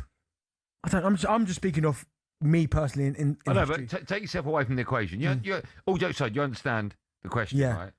I mean, with that in mind, I think Newcastle playing Champions League football. I genuinely think it's a flip of a coin with the two clubs. I think right now Newcastle's probably the better club to go to, and I think it comes down to personal preference because they're both. Anyhow, the problem Newcastle have got is that they get to a certain point, a certain level, and then it feels like they can't go any further because, again, PSR, and then other clubs just take their best players. Like, he wouldn't have wanted to sell Alexander, but I know Liverpool came in and he wanted to go. But it just feels like all their players get to a certain point. You're a selling club, yeah? Yeah. Like, most clubs are. I hear that phrase a lot. Yeah, but Spurs managed to keep their side together for a long time, by the way. Yeah. Like, Kane should have gone, let's be honest, way before he did. Yeah, he should have done. But they managed to keep hold of him. They kept hold of Bell until they got world record fee.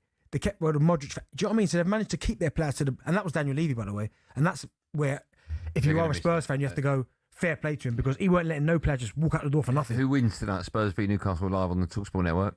Newcastle. Go on, what score? 2-1. I mean, that'd be devastating for Tottenham. Tottenham fans and Newcastle fans, you can answer the question, who would you rather play for? Same deals on the table. Who wins tonight and which manager out of the two has got more pressure and needs that win? 03717223344. That's the number you dial if you want to have your say next, live on Drive on talkSPORT. Can you have some butter?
legendary retired referee Dermot Gallagher joins us here on the show. How are we, Dermot?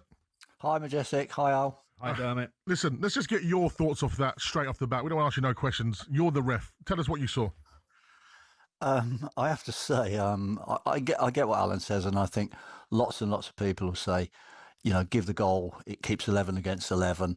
It keeps everybody happy. But when you look at it, there's no doubt whatsoever Szoboszlai is fouled, and by Haaland fouling him, he will argue that stopped him clearing the ball off the line. But you go back, the only reason Szoboszlai gets that far back is because he actually hauls Haaland back. That's the first foul. So I don't think I think Craig has tried to play advantage because he thinks it'll be a goal. Definitely, Dermot. He's played advantage, isn't he? Yeah, he's played advantage, and bear in mind, Al, that he can always bring that back if it goes wrong. So but if you go to the second part, right, where Haaland fouls him, right, but the ball's gone in the net. So why didn't he play advantage there as well? Well, he can't play an advantage for foul on Szoboszlai, can he? Because if the ball's in the net, the game, it's terminated, isn't it? That moves over. But if you actually look, that ball's not in the net when he pulls Szoboszlai back. And the problem there, Al, is that once don't you think he see that, Dermot? Don't you think he see the first incident, right? And he's played on. Yeah. He's seen the second incident. He must have seen it. It was fairly obvious. And he still give a goal. That was the on-field decision, wasn't it? The on-field decision was goal. That's correct. So all I can presume is he hasn't picked up the foul on Szoboszlai. No, I don't see that. I think what's happened is VAR or the official in the VAR room has picked up. Hello and welcome to talkSPORT Goals. We're taking you through what should be another busy day of football. Chance to win it! We don't need to do that, guys. I'm going to owe you an apology. How would you get to that conclusion? That's a weak mentality. Oh, get out of it.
I like this.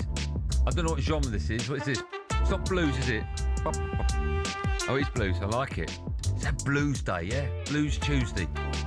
Blues day. This is Drama on talkSPORT with me, Andy Goldstein Darren Bent. That's how quick it... you can't... I mean, it just happens. Still to come, we're having some fun with the best of talkSPORT. Just quickly, Crystal Palace boss Oliver Glasner has confirmed that Jean-Philippe Mateta does not need surgery, but will be out for a period of time. I bet he will. Let's take... Yeah, you're right. Till when, mate? Let's take your call, shall we? Tottenham fans, how are you feeling ahead of tonight's game? Who'd you rather play for? Etc. You know the rules. By the way, that game is live on the talkSPORT network tonight. If you don't have the talkSPORT app, go download it. It's absolutely free. All of tonight's games are on the talkSPORT network. So Man United is live. They're away at the London Stadium against West Ham. That's live on talkSPORT here. We build up to that one. It starts at 8:15. The other games are all 7:30 kickoffs, and they'll all be on the app. So no excuse not to listen to any of the football tonight. Mark is a Spurs fan. Hi, Marky Mark. Hi guys. Thanks for having me on. First time caller. Good afternoon to you, gentlemen. Good afternoon, Marky. I just wanted to say thank you. I just wanted to. Everyone calls me that. Is that not your name, Mark? It's Mark, but everybody calls me Marky Mark for some absurd reason. But anyway. Hold on. Do you not know why? New Kids on the Block. Is Yeah, it not, like... that's it. Yeah. I'm old enough to know that, right? Okay. Right. So, okay, I get it. Anyway, I just wanted to say that in response to like both your questions, number one, you know, if I had the choice to play for Spurs or Newcastle, given the location, the grandeur of the stadium, the facilities, I would want to go Tottenham. And also, You're a Tottenham fan. You're a Tottenham fan. I am, yeah. Yeah, I am, but that's not why I'm saying it. No, I'm not saying that. I would caveat that with, if we had everyone fit, if everyone was on the table, available, fit, ready to go, we would never, ever be in this mess. I agree never. with that. I agree with that. Not in a million Sundays. Postecoglou had, I don't know, decimated with injuries. I mean, I think that was probably more his training methods. He had the same problem, similar problem in bits at Celtic, with people pulling hamstrings all over the place because of the way he used to train them. I don't think Thomas Frank is the right man for the job. I never did. I think we're very backwards, sideways. Who was the right man for the job? If I was, This is where hang on. This is where I have the issue. I don't think anyone had instilled the mentality, and this is a big thing, as a manager than Pochettino. The mentality that those players had, he coached them within an inch of their lives, and they were brilliant. Yeah, fair. You had it at first with Conte when you got top four. Everyone was going, "Wow, what a change this is." That's true. Yeah, but I don't. Temperament manager, you know, there's something. I remember Pochettino always saying, you know, we're playing games, you know, every sort of, you know, twice a week, sometimes, you know, 3 in 10 days. We need to recover the players. We need to recover the players. We need to recover the players. Yeah, look after the players. What are they doing at Tottenham? What are they doing? Right? Baffles me. Right? Do you know, the injury situation would bother me as well, because I don't understand how they've. I know. Listen, it can be unlucky. It could be coincidence, but they have got. I think it's more coincidence. So many injuries again. Mm. Yeah. Thanks for your call. Let's go to Jeff, a Newcastle fan. Hi, Jeff. Hi, folks. How you doing? Are you a J or a G? I'm with a J, spelt properly. Oh, is it frowned upon, the other spelling? Oh, I don't know. I just like to think that, you know, fewer letters, more efficient. Okay. Who are you named after, Jeff? I'm always curious when a Jeff comes on. Who are you named after? Anyone famous? Not that I'm aware of. Have you never asked I used to play cricket, so I could make up. There used to be a famous. I've never asked my parents. No, I think they were just lazy, to be honest. They didn't even give me a middle name, so you know, I think they were just being very efficient as well. Jeff's a very lazy sort of, on the paperwork. It is a lazy name, isn't it, Jeff? I mean, I sort of feel like I'm being interviewed here now, Andy. You know, I'm not sure I can admit to that on national radio, can I? You are being interviewed. You're going to ask me why I want this job in a minute, aren't you? You tell us in 100 words why Newcastle are the better team to play for than Spurs. Well, I think your previous callers just answered it there. They've got through so many managers. They're so inconsistent. You know, you move to Spurs, you're probably going to have 3 managers in your first 18 months, and then who knows where you'll be. At Newcastle, you'll get that consistency of manager, consistency of leadership. You'll play under what I think is probably one of the top 3 managers in the Premier League. You'll get the chance to grow and develop. And who's top 3? Eddie. No, he's not. Top 3 manager of the Premier League. He's not. You don't believe that? Oh, I do. I mean, right, is he better than Pep? Is he better than Pep? No, Pep's number 1. Is he better than Arteta? Well, I think Arteta's unproven. I reserve judgment on Arteta. Okay, I'll move on. Is he better than Unai Emery? Unai Emery is the other one I'd have. Him and Eddie as 2A and 2B. They'd be my ones. I think they're close. Other than that, better than a lot. Do you think he's better than David Moyes? Yeah, absolutely. Oliver Glasner? Oliver Glasner, well, he's done a good job. It's difficult to know, I think, until Glasner's been gone to a top 5 team, then we'll see. Better than Slot? He's got to be in the conversation. Is he better than Slot, who won the Premier League in his first season? How's the second season going?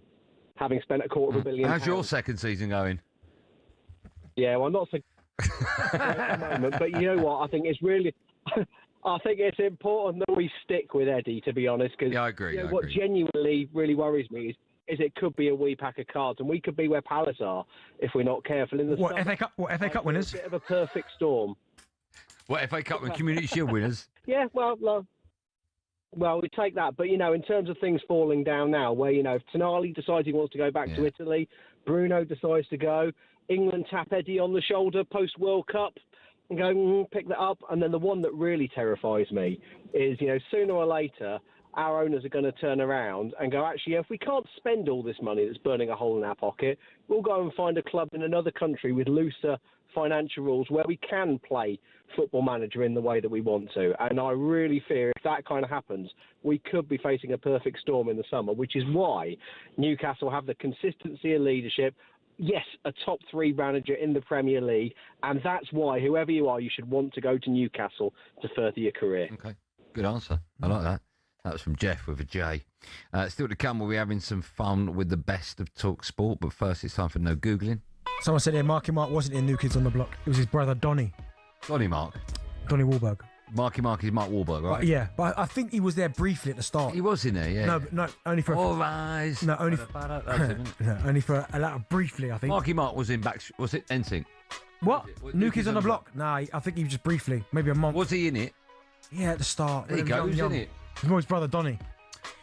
We've been talking about Spurs and Newcastle, or Newcastle, depending on how you say it. We want to know who's the only player, get anything with only player to score a hat-trick for both clubs. Probably work that out. For who? For Spurs and Newcastle. Yeah, it's a great question, that. It's not Ginola. Okay. The answer to that more coming up. You'll have to talk about after this.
Did you think that the Super Bowl would get such a thumping up against the Premier League offering of Liverpool, Manchester City? I thought it would be much, much closer. You're talking about a difference of 500 million. You are. But you're talking about, I've had this argument with Brian T. Smith, who comes in here, who I very much like, and makes the case that the Champions League final, I'd say, dwarfs the Super Bowl, and he makes his argument about scale. It makes my argument. Of course it makes my argument. But then you have to look back underneath it and say, this is a worldwide global audience that's watching the Premier League, watching arguably the biggest game in the Premier League. Yeah. And you've got multitude of broadcast deals around the world for a global sport.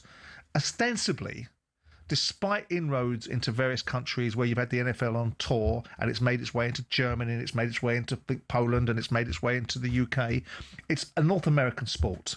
And so I'd be fascinated to see, outside of the North American broadcasting numbers, how many of the 220 million people that watched it were outside of North America. Yeah. Because I'm willing to wager you that well, clearly it's obvious because the population of this country is only 70 million, that 90%, 95% of the people that watched the Premier League game between Liverpool and Man City was around the rest of the world. Yeah. And when the NFL gets its act together, which it's trying to do, and makes this a global sport, and makes it a participation sport and a viewing sport in all the four-flung corners of the globe, it'll have numbers that are substantial. And 220 million people watching it, if I'm right in my thinking, 90% of that will be in North America. That's 50% of the population of America, North America, watching a sports contest.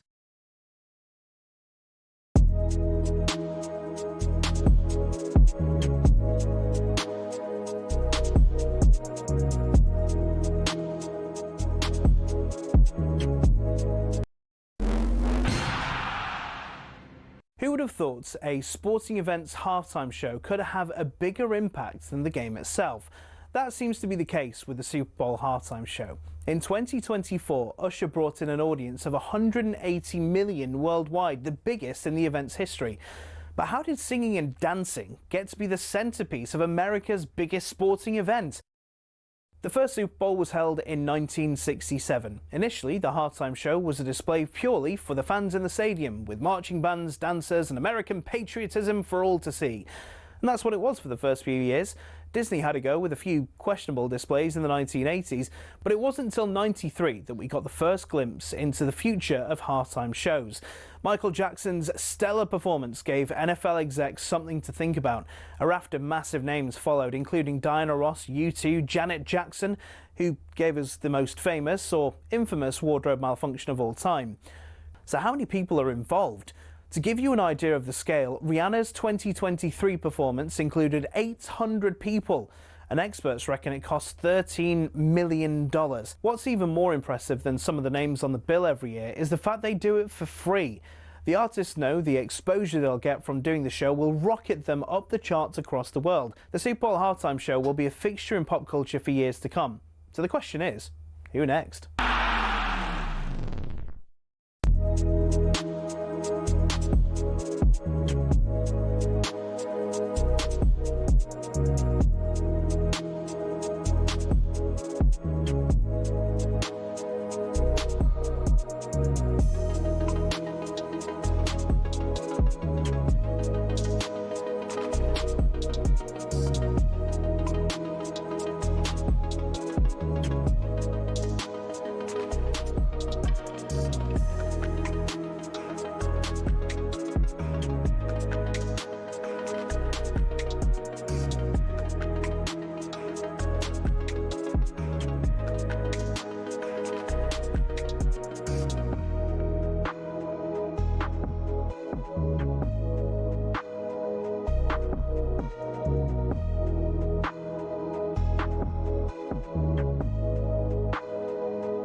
talkSPORT, me, Andy Goldstein. Darren Bent is body popping. Could you body pop back in the day? No, I couldn't. Could you not do that? No, I won't ask you to do it, of course, but could you body pop? Could you like spin on your head or breakdance or any of that? No.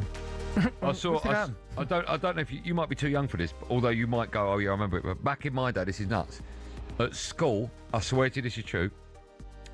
Kids used to bring in a roll of lino, so at lunchtime on the hardened floor, they could break dance on the lino. I think it used to be like cardboard as well. People used to bring cardboard in it. But your kids would be coming to school with rolled up bits of lino, like they just had their kitchen done. They're walking with lino. Did you ever go? No, I've got no rhythm. I can't do that. You're spinning your edge, aren't you, rhythm? I can't spin on your edge. You've got to be quite sort of neck mobile, tough neck as well. Do you know what I mean? Yeah. Imagine going to a nightclub.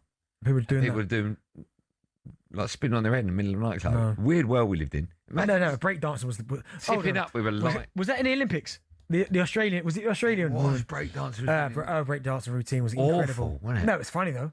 And imagine having a gold for body popping. That's unbelievable. Do you think we'll ever see like PlayStation games in the Olympics? Yeah, they do esports, don't they? Do you think not a bit in the Olympics, but I know esports big. Do you think so? Yeah. If you had to train, you had 3 years to train at any event. Any event doesn't have to be Olympic, and then they're going to make that an Olympic event, so you got a chance of winning gold. What would you go for? Oh, I don't even know. That's a great. You're not. No, it's hard. That you can make up an event, like you might say, like drinking. What? Anything, yeah. No. What do you mean? I don't know. I think that's a good question. Yeah. But you know what's mad is that I played with a guy called David Myler at. I remember him. Yeah, at Sunderland. Yeah. And mate, he turned himself into one of the best players in the UK at FIFA. Like went up to about top 10 in, I think maybe even in the world. Like he's what, when he was playing football? He was playing football. Like, and that's ironic. So he wasn't actually, but he was honestly FIFA. Like, but I remember playing against him at the start when he was like good. Yeah. And then he just turned himself into honestly some lunatic in terms of football. I remember saying to him like, "How would you get so good?" And he said, and he's right when I think about it. He said there's certain like glitches in the game. So like from a certain area, if you shoot every time it'll go in, and it's just learning those positions and the way that the game plays. Yeah. But he was unbelievable. Like he's like bang, 3 buttons in the net. Yeah, it's insane. Incredible. It's insane. Good guy as well. Really good guy. Before the break, I asked the question, we were talking about Spurs and Newcastle, who's the only player to score a hat-trick for both clubs. Adam Cattrall said, I'm just getting in my car, is it? And he said the answer, and he was right. I said, you're nearly right, because he got it nearly wrong. Well, Sir Les. Yeah, he said Les Ferdinand. And I went, no, Sir Les Ferdinand. Yeah, correct. I mean, I'm trying to think who else have had that. I know Ginola's one, but who else have had that would have... Why would you have done that to me? Who's played for Newcastle and Spurs? Stephen Carr? Yeah, but someone who'd get a hat-trick. That's what I'm saying. Are you saying a fullback's never scored a hat-trick? I'm not saying that, but... Danny Butterfield for Crystal Palace scored a hat-trick in the Premier League, did he? No, I'm not saying it's not... In the Championship. Right. Just because your team in the Championship. Jeez, Joe. I think Leif Davis has done it, you know. I wonder if Dennis Irwin ever scored. I don't think he did. No. There's your question for 6:30. What player, what fullback has scored? Or even defenders must have done, right? No, I tell you, I know it's not in this league. Go on. But I tell you for a fullback, his numbers, and I think I heard it over the weekend, right? Yeah. I think he's got like 145 career goals, right? That is it. James Tavernier, is it from Rangers? Yeah. He plays right back. So, okay, he's obviously taking free kicks and penalties. Mate, but he's got 145 that's goals. That's the same number.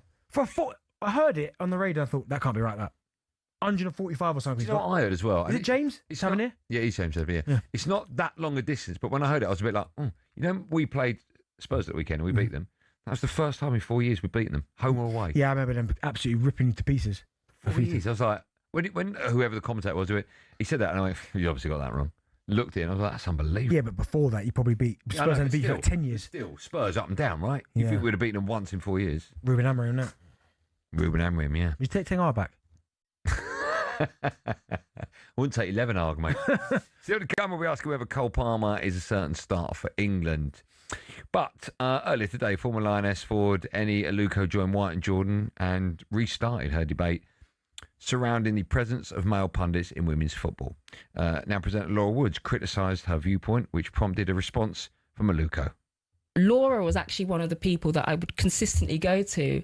We got on like a house on fire, and I'd consistently go to her and say, how do you think it went? You know, what do you think? How did it go? Again, I'm that person, right? Laura consistently, and I had to look at the messages yesterday and think, hold on, I feel a bit gaslit here.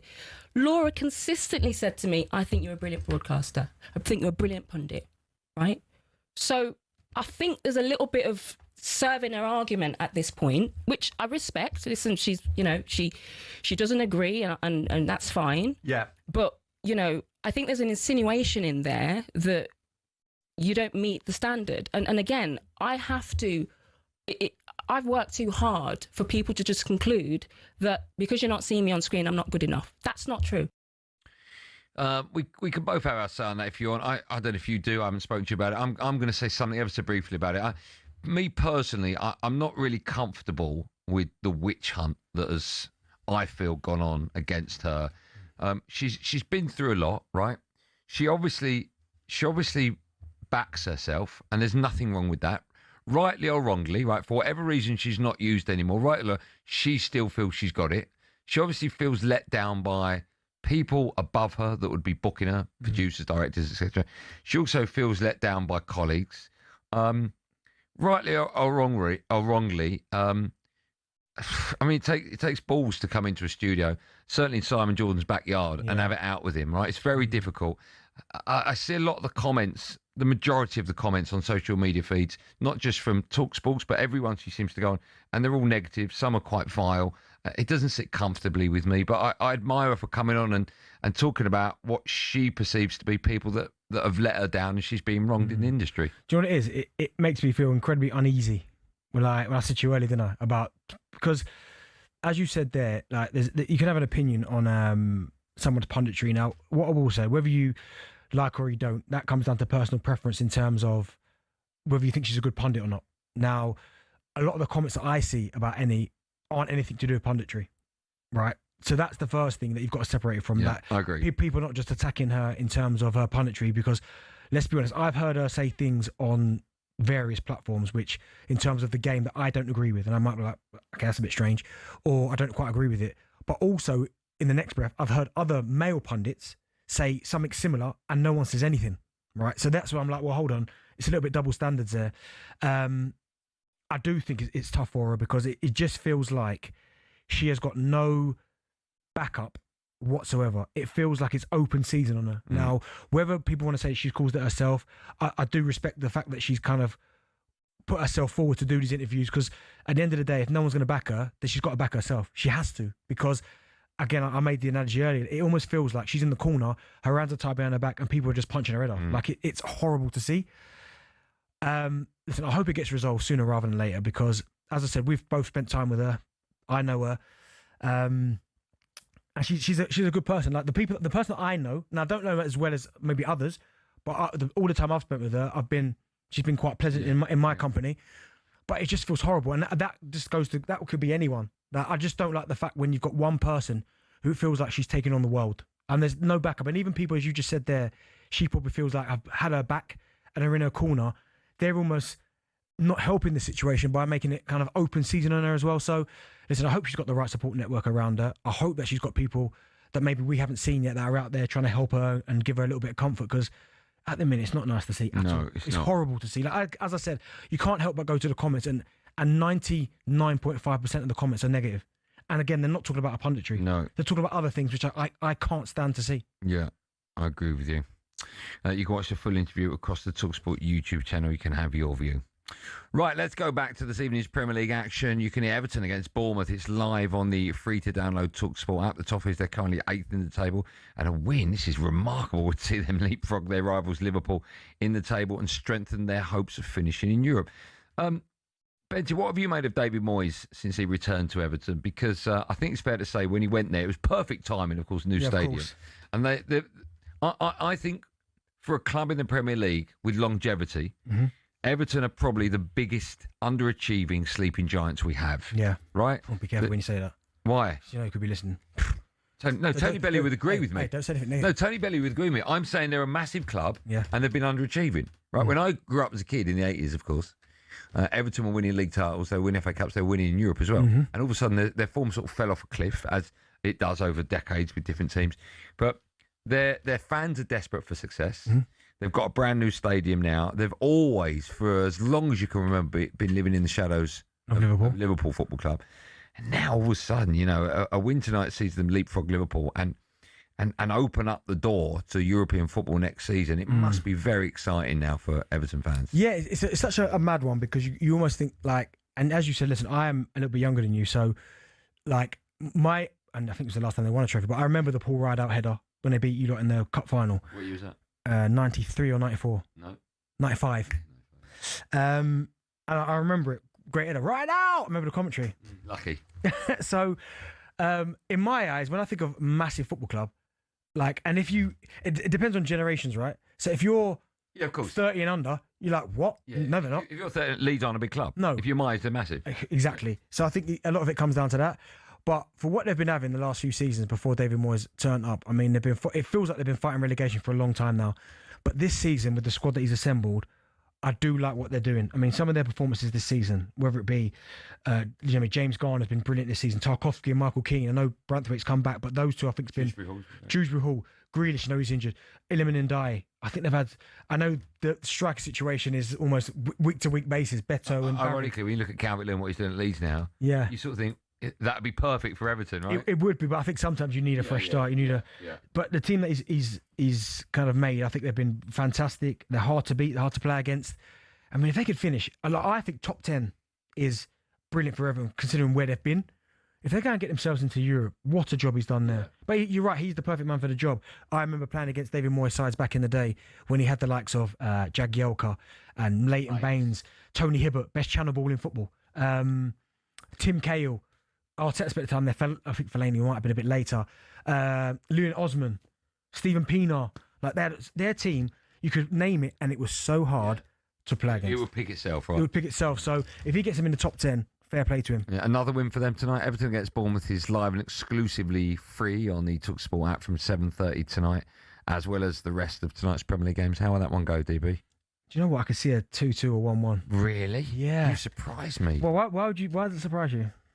I just think they're on a bit of a roll at the moment. But neither team have been beaten in their last 5. Yeah, that's true. Everton will, listen, I think if you've got an Everton team, it's at home, right, for Everton? Yep. All right. If you've got an Everton team that know a win takes them above Liverpool. That's incentive enough. Extra pressure. But Bournemouth are surprised. Bournemouth went on a bit of a dip about 6-7 games ago. But I mean, they keep losing players. It around. Yeah. Oh my! They lost their best player. Yeah.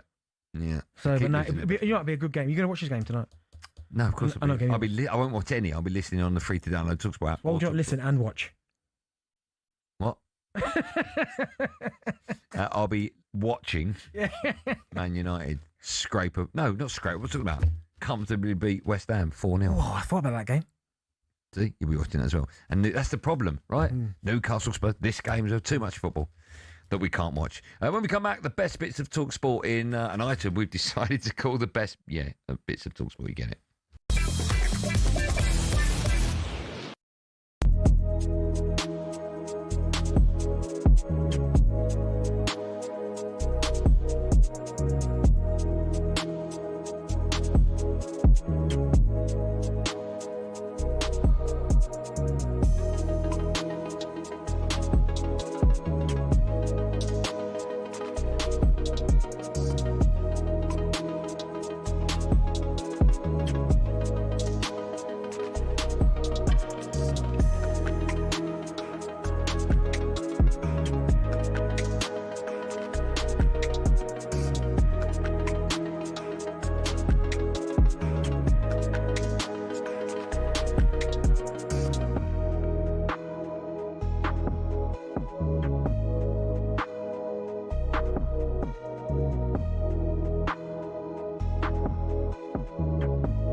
Big statement here, but I think that might just be the worst refereeing or VAR decision we've ever had. No, it's not. It's not. How can you say it's a denial of a goal-scoring opportunity when Man City scored? Because Haaland dragged down Slobosai. Yeah, but Szoboszlai dragged Haaland. Yeah. Haaland dragged Szoboszlai, which is something we see all the time. No, you don't. Not like that. Not two separate incidences. So, okay, so you give one, but then you've also got to give the other because there was two incidents. So then, how can you give both? So he played advantage, and then Haaland's in the advantage. He does foul Szoboszlai. You can't get away from it. It's the decision is right. It's the right call. And it's not. By the laws of the game, it's the right call. Yeah, it's the right call. And that's why you can't say it's the worst decision ever. No, it's definitely not. That's because just the rubbish. referee, by the letter of the law, gets the decision right, in terms of the laws of the game. Do I agree with it? No, I think it's ridiculous. I think there needs to be some sort of common sense law brought into the game where that you just let go, right? You just let that slide. You just let it go. Two fouls don't mean a right. No, I know, but you can't have. No, I know, but you can't have Slobosai dragging Haaland. By the way, Haaland should score, and you can't have Haaland dragging back Slobosai. Yeah. If you remember, right, if you look back at it, Slobosai's looking for the free kick. He's gone to the referee on his knees like that. Yeah. He's say, "Where's the free kick?"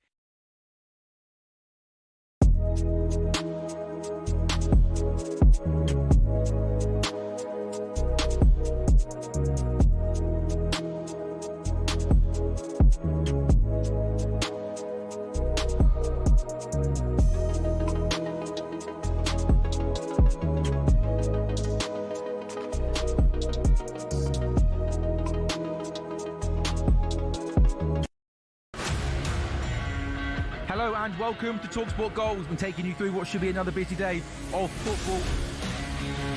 Chance to win it! We don't need to do that, guys. I'm going to owe you an apology. How would you get to that conclusion? That's a weak mentality. Oh, get out of it.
I wonder what that was he was playing. Honestly, whoever works in the building and is responsible for all these cables under the desk, I'm going to fall over and break my neck soon, so you might want to get up here before I do that. Hey? Where there's pain, there's a claim. Straight up with talkSPORT with me, Andy Goldstein Darren Bent. Still to come, we'll have team news from all of the 7:30 kickoffs in the Premier League tonight. Just quickly, Chelsea reportedly the latest club to be linked with a move for Julian Alvarez. Seen that. It'd be great for them. Yeah. It'd be better Arsenal, though. You can't, mate. You've just spent 65 million on a geezer that covers his face. Oh, I've got a little mask on my face like Batman. What's wrong with that? Right, time for this. Yeah, time for the best talkSPORT friends, where we run you through some of the recent highlight moments from across talkSPORT. Why don't we start with our show yesterday on Drive Time? We were joined by the ledge from the world of rock and roll. Noel Gallagher was on. He discussed being awarded the Songwriter of the Year award by the Brits. I mean, we sold 1 million records last year. We didn't even get off the couch, and I'm not sure there's a songwriter that can match that. But you know, if anybody's got a problem with it, meet me there. We'll have it out on the red carpet. If any of those wet wipes songwriting teams, all 11 of them, want to write a song between a lot of them, want to have it out on the red carpet, I'm there. Don't worry about it. What's the strangest award you've ever won, DB? Back in the day, my first season at Charlton, I won the Knots. Remember that magazine? Yeah. Knots Young Player of the Year. I didn't even know they were giving out football awards. Have you still got it? Yeah. I'll send a picture of it later. When you bring it in, we'll leave it here. Yeah, we'll start bringing some of your trophies in. I'll go in on individual ones, not too many team ones, but a few. Yeah, that'd be nice. We'll leave them out there. The nuts one. I'll bring the nuts one. Yeah, put your nuts on the desk. The award, I mean. Make sure you subscribe to the talkSPORT YouTube channel, where you can find our entire chat with Noel Gallagher and thousands of other fantastic interviews. When do you ask me the other two? You haven't got time. All right. Oh, there we go. Over to 21 minutes to go. Read it. Here's Cundy's talking about famous hijacker DB Cooper. This is unbelievable. He goes in, he then boards the plane. He's travelling light. He's just got like a briefcase. Travelling light. He gets on the plane. Do we know what's in the case? No. Do we ever find out? Yeah. We do. Okay. Yeah, we find out. Good question, though, isn't it? Yeah, good, really good question. Thanks. So what he does, he goes in, he sits at the back of the aeroplane, and he orders a bourbon on ice, right? A bourbon, whatever. Bourbon, whatever. What's Bourbon's a bourbon? A biscuit, isn't it? Yeah. He ordered a biscuit. Biscuit ice. And it carries on to honestly, you've got to download it. Hey, seriously. It's bourbon, bourbon, bourbon on ice. All right, okay. Spell bourbon. B-O. That's it, is it? What's your top three? Let me tell you, they're both spelled the same. Okay, brilliant. And you went to B-O. So I'm supposed to download it for that? No. Download bourbon, it. biscuits or bourbon? I tell you what, I'm not a violent man, but download it or I'll break your face, all right? What's your top three biscuits? Unbelievable question. What's the ones that we talked about the other day? That Malted milk. Right, they're in there. I'm going to put a Maryland cookie in there for old time's sake. Oh. And I'm going to miss one out.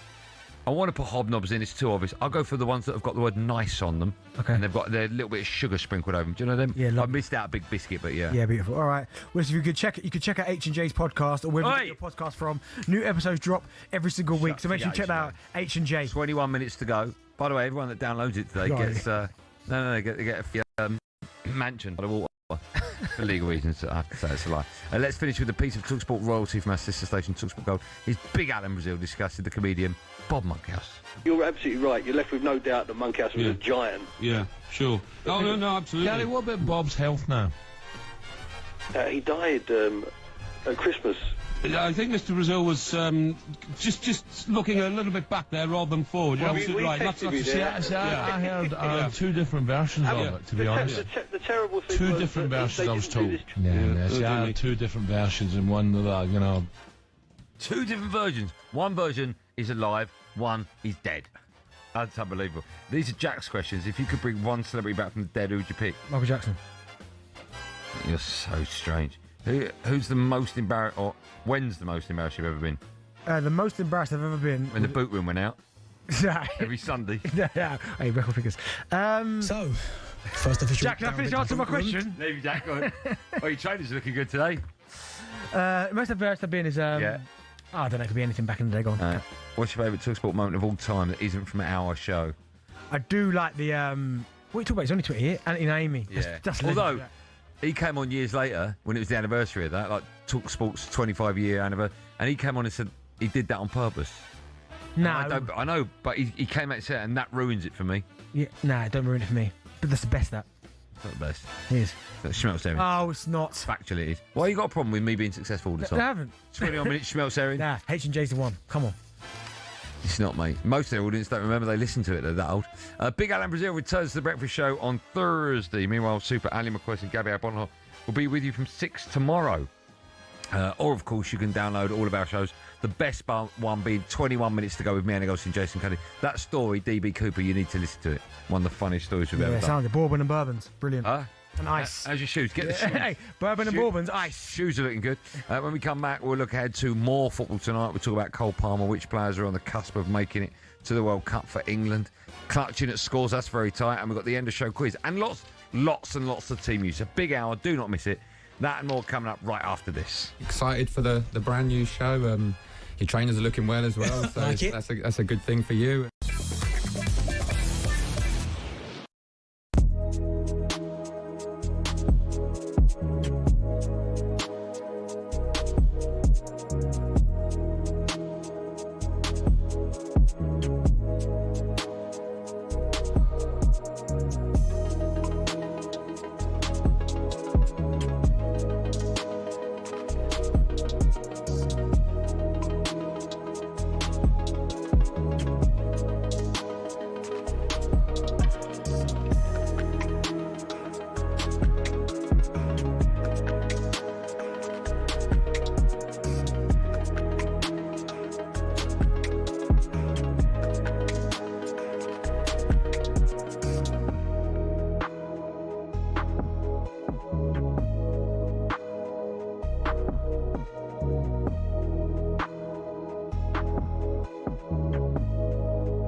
I don't see. I look at Arsenal and I've watched all the games because I'm waiting for them to slip up, and they can just change it. They can bring 5 players off the bench who should have started, and I think it's look. As much as none of us want Arsenal to win it, we just have to accept that it's their year, and they've been building it for 5 years, and it's their time. Yeah. And it's not because I think Arsenal are particularly great. That this Arsenal side won't go down as a great Premier League team. They won't even be in the top 10. Right, it's because the chasing pack are not good enough. You know, Chelsea are not ready. Liverpool, and what's happened to them? City, I'm amazed we're second, if I'm being honest. Just going back to, you mentioned the Carabao Cup final. Is that round about the 11th or 12th? That final is before you play them at the Etihad, right? In the league. Well, look, this is the dream scenario. Is we beat Fulham on Wednesday and we get it to 3 points, and somehow Arsenal slip up. And then we're 3 points behind them when we get to Wembley and we beat them. Yeah. Now, if that happens, right, that throws a grenade into it all, and it energises City, and Arsenal fans will start panicking. But I got to say, I just do not see Arsenal dropping points. They never, they had their back 4 out for a month and never conceded a shot. Now, the only thing listen, no, but I've seen championship winning teams, right, at City. I've seen all 8 of them, whatever it is we've won. This isn't one. This is not one.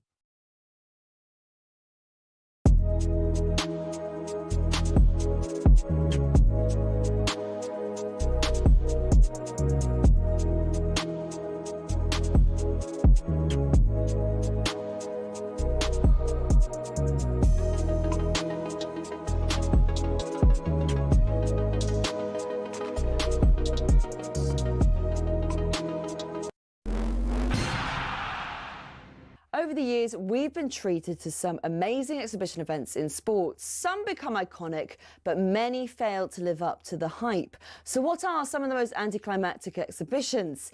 Technically, it wasn't an exhibition because it ended up being sanctioned as a pro fight, but it basically was. 2024 saw Mike Tyson return to the ring to fight YouTuber Jake Paul. The event, which Paul won, was streamed by 65 million people on Netflix, making it the most streamed sporting event ever at the time. But many complained of buffering and freezing. And as for the fight itself, well, it was considered an entertaining disaster. I mean, It wasn't prime Tyson. He was 58.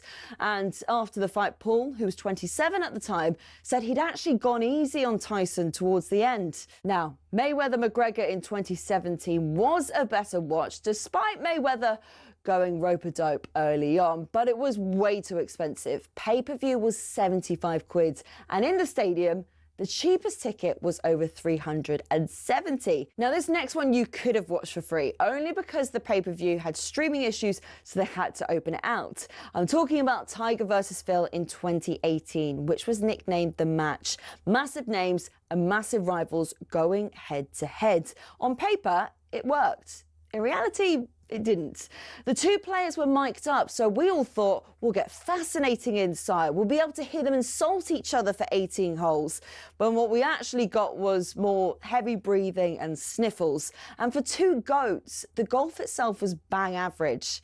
And speaking of GOATs, let's end with Messi and Ronaldo. In 2023, an exhibition between PSG and the Riyadh All-Star 11 saw them share a pitch for possibly the final time. To be fair, it was a goal fest, which PSG won 5-4, and Messi and Ronaldo both scored. But it was obvious they were past their prime. El Clasico, this was not. And with it being in Saudi, there were more sports washing claims. So there you have it, exhibitions that have let us down. And I didn't even have time to mention the Community Shield.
Welcome to the last hour. Are you back here?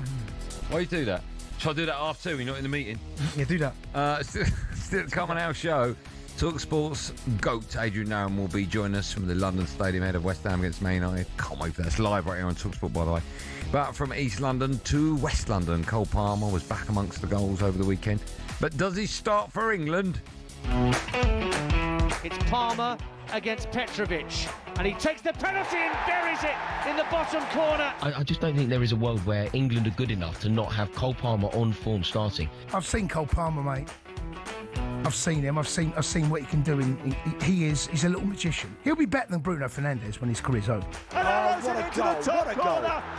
Gusto gives it back to cold-hearted Cole Palmer. Wolves 0, Chelsea 3, hat-trick Cole Palmer. He's that good. He doesn't have to do too much. Hopefully I get over this, and yeah, everyone's loving it on the new bus. Give everyone confidence, you know.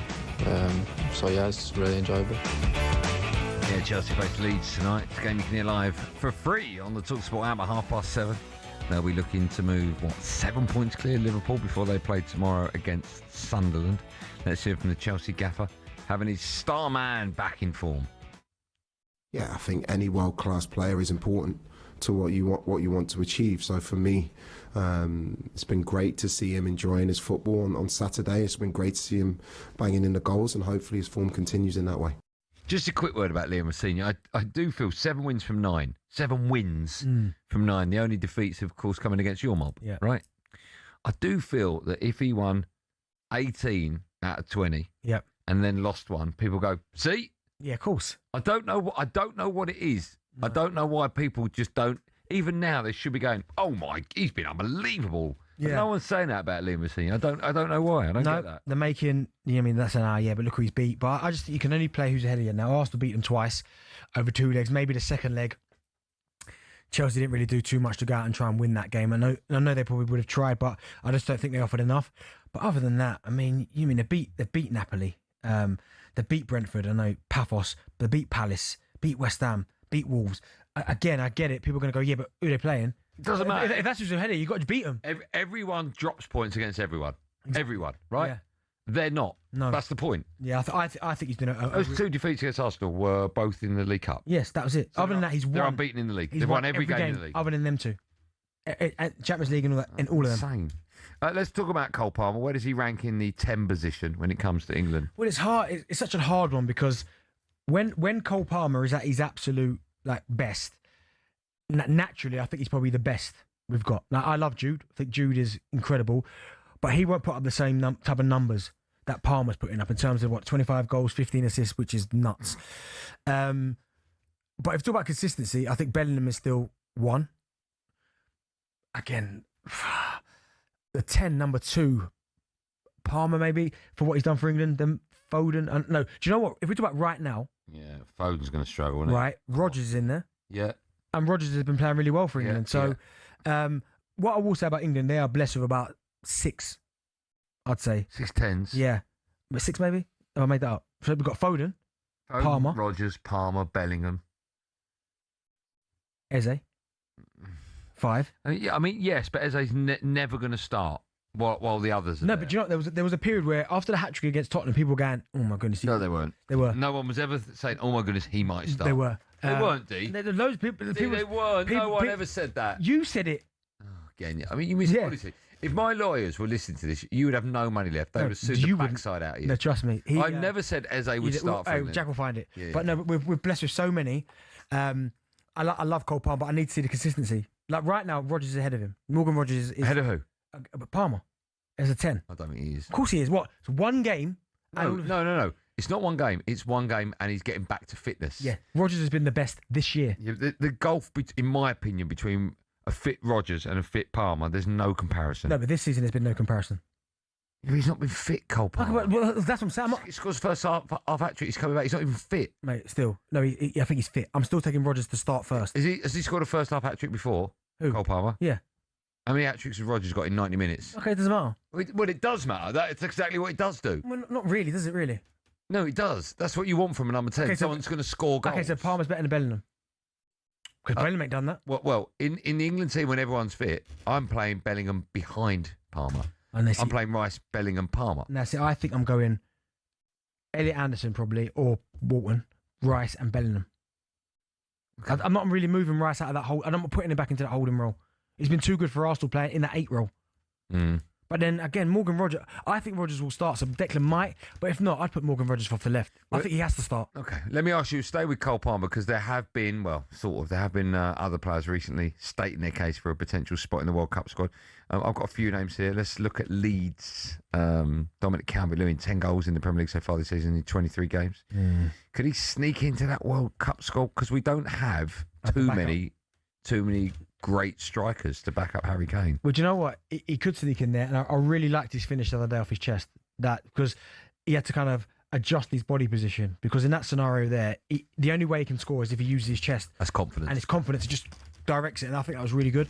He offers you something different. I think in the air, oh my goodness, I mean, did you see the header hit the bar? Yeah. I think in the air, he offers you something completely different. I know international football was different, but right now he's playing... Honestly, he's playing really, really well. So, if you're the England manager, yep, and Kane's out for a game, are you starting with a number 9 or a false number 9? No, I'd always play number 9. I think who would that be tomorrow? Tomorrow, I would go with. Oh my God! I mean, if you're looking at form, I mean, Calvert-Lewin is playing really well. But I think I want to say Watkins because I've seen him international semi-finals. I know he can do the job. So maybe Watkins first. I know his form hasn't been great this year, but Calvert-Lewin, I think, is a lot closer than people think. Because some people are going, nah, don't care how many goals he scores. Mate, it's not like he's scoring goals. He's playing really well as well. So, and he's just leading the line really well for Leeds. So I think he's in a discussion. Kobbie Mainoo, he's come back into the Man United squad. He has been terrific. I don't think when he's played Man United have lost. Okay. What do you make of that? Is it too late for him? Yeah, I think so. I think Thomas Tuchel, and listen, he's been brilliant since he got back in, but again, Elliot Anderson, not only has he been playing well for England, he's been for Forest, when he's been called upon to play for England, he's been brilliant. So I think I wouldn't say he's a nailed-on starter, but I think that he's close because of how good he's done. Wharton seems to be the other one in that position. I do think that Ruben Amorim should be ashamed of himself for what he's done to Kobbie Mainoo. Just didn't play him. I don't know what his beef with him was, but he's one of the reasons why he got the sack. It's been unbelievable. It's like a no-brainer, him and Casemiro playing in front of the back four. It feels it, but he said that he was competing with Bruno, didn't he? Kobbie Mainoo. He was an idiot. I mean, he played. Well, he is an idiot. He played Ahmed at right wing back. Why? He played Bruno not as a 10. Why? He played with two wide players in Cunha and Mbumu who were playing so tight. Yeah. He's not playing Kobbie. He's playing Ugarte. Yeah. He's playing three at the back. He changed his defence every week. Did he get anything right? Yeah, he got rid of our goalkeeper. Yeah, I mean, your goalkeeper looks good, by the way. Yeah, he does. But no, I think, listen, he's a good player. He's played well for England. Obviously, he's played in a final. But I just think right now, maybe, unless the other two drop off, and listen, Palace, by the way, ain't playing that well. I know they beat Brighton. Forest having a bit of a tough time. Maybe that might go against them. But I think currently, right now, he's probably competing right with Wharton as to who's that next. Yeah, I agree. Next one. Go on, last one. We'll stay with Man United. Luke Shaw. We've got an issue at left back. You've got what? Nico O'Reilly, Lewis Hall. He's been playing midfield a lot. Yeah. You've got Lewis Hall. I mean, for my money, Luke Shaw starts every single time. What? If Man United was all English 11, you'd start every one of them. No, there are some players I just wouldn't. Would you start Rashford? What, on the left? Yeah. See? Yeah, probably. He's playing well for Barcelona. Okay. Would you start Maguire? Yeah, probably would. See, honestly. Okay, would you start Rashford on the left? No. Who'd you start? Morgan Rogers. On the left? Yeah, he's been playing left for Villa. No, but he's not necessarily his best position. No, I'm Morgan Rogers playing left. Who are you playing left back? Lewis Hall's been brilliant. But I think Nico O'Reilly's been... I think it's one of them two. Not Luke Shaw? Mate, you've played well for the last 4 weeks. Put Miles Lewis Skelly in there. Honestly, you won't be on the plane. For you, it's one of them. Man United played well for 4 weeks. Come on. Get them all in. Yeah, but on current form. Well, no, we're not playing. There's no international's current form. Well, there is. Okay, well, Lewis Hall then starts. No, I'm going Luke Shaw. No. I'm going back four. I'm going Luke Shaw, Harry Maguire, Kobbie Mainoo. But you're, honestly. Get Gary Neville out of retirement. Oh, sorry. Maguire's been better than Konza, has he? Absolutely. Okay, not. I'll be honest. Rubbish. I'll be honest. I would start Harry Maguire, but I'd take him. I wouldn't start him when everyone's fit. Right. But I would with Luke Shaw and I would with Kobbie Mainoo. They're starters? Yes. Kobbie Mainoo started ahead of who? Oh, no, sorry, no, they're not. Luke Shaw is. Yeah. Kobbie's going on the plane, but he doesn't start in the midfield. I'd go Rice, Bellingham, Palmer. All right. And then Teddy Sheringham up top. Yes. Lots of team news coming your way. Stay with us. This is Drive on talkSPORT.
My view of punditry is when I listen to a pundit, whoever that pundit might be, whatever they may be, whether it's male, female, black, white, yellow, green, it's do I learn something from them? Do they engage me? Do I find them interesting and entertaining? And do they merit my attention? And that's my response to the reasons why I was saying the things I said. He's sitting right beside you. Yeah, it's an opinion, isn't it? Which we're all entitled to. I put value on opinions. Right, you have to, because there's, Depends where they come from, everybody has them, right? So I'm not going to listen to a mob on X who've never never, ever, ever put themselves in any situation to do anything close to what I've done in my career. I listen to the professionals, right? I listen to the people who've hired me for the last 11 years around the world, the biggest broadcasters in the world.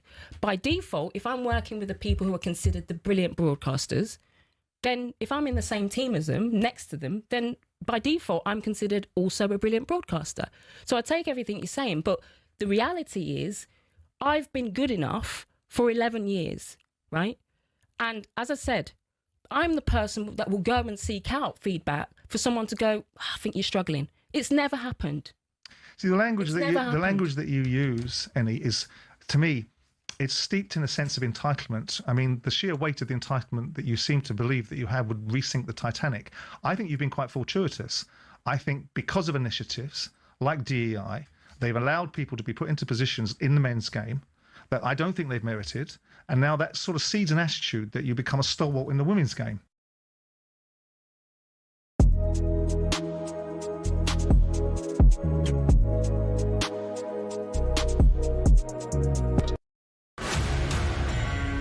Hello and welcome to talkSPORT Goals. We're taking you through what should be another busy day of football. Chance to win it!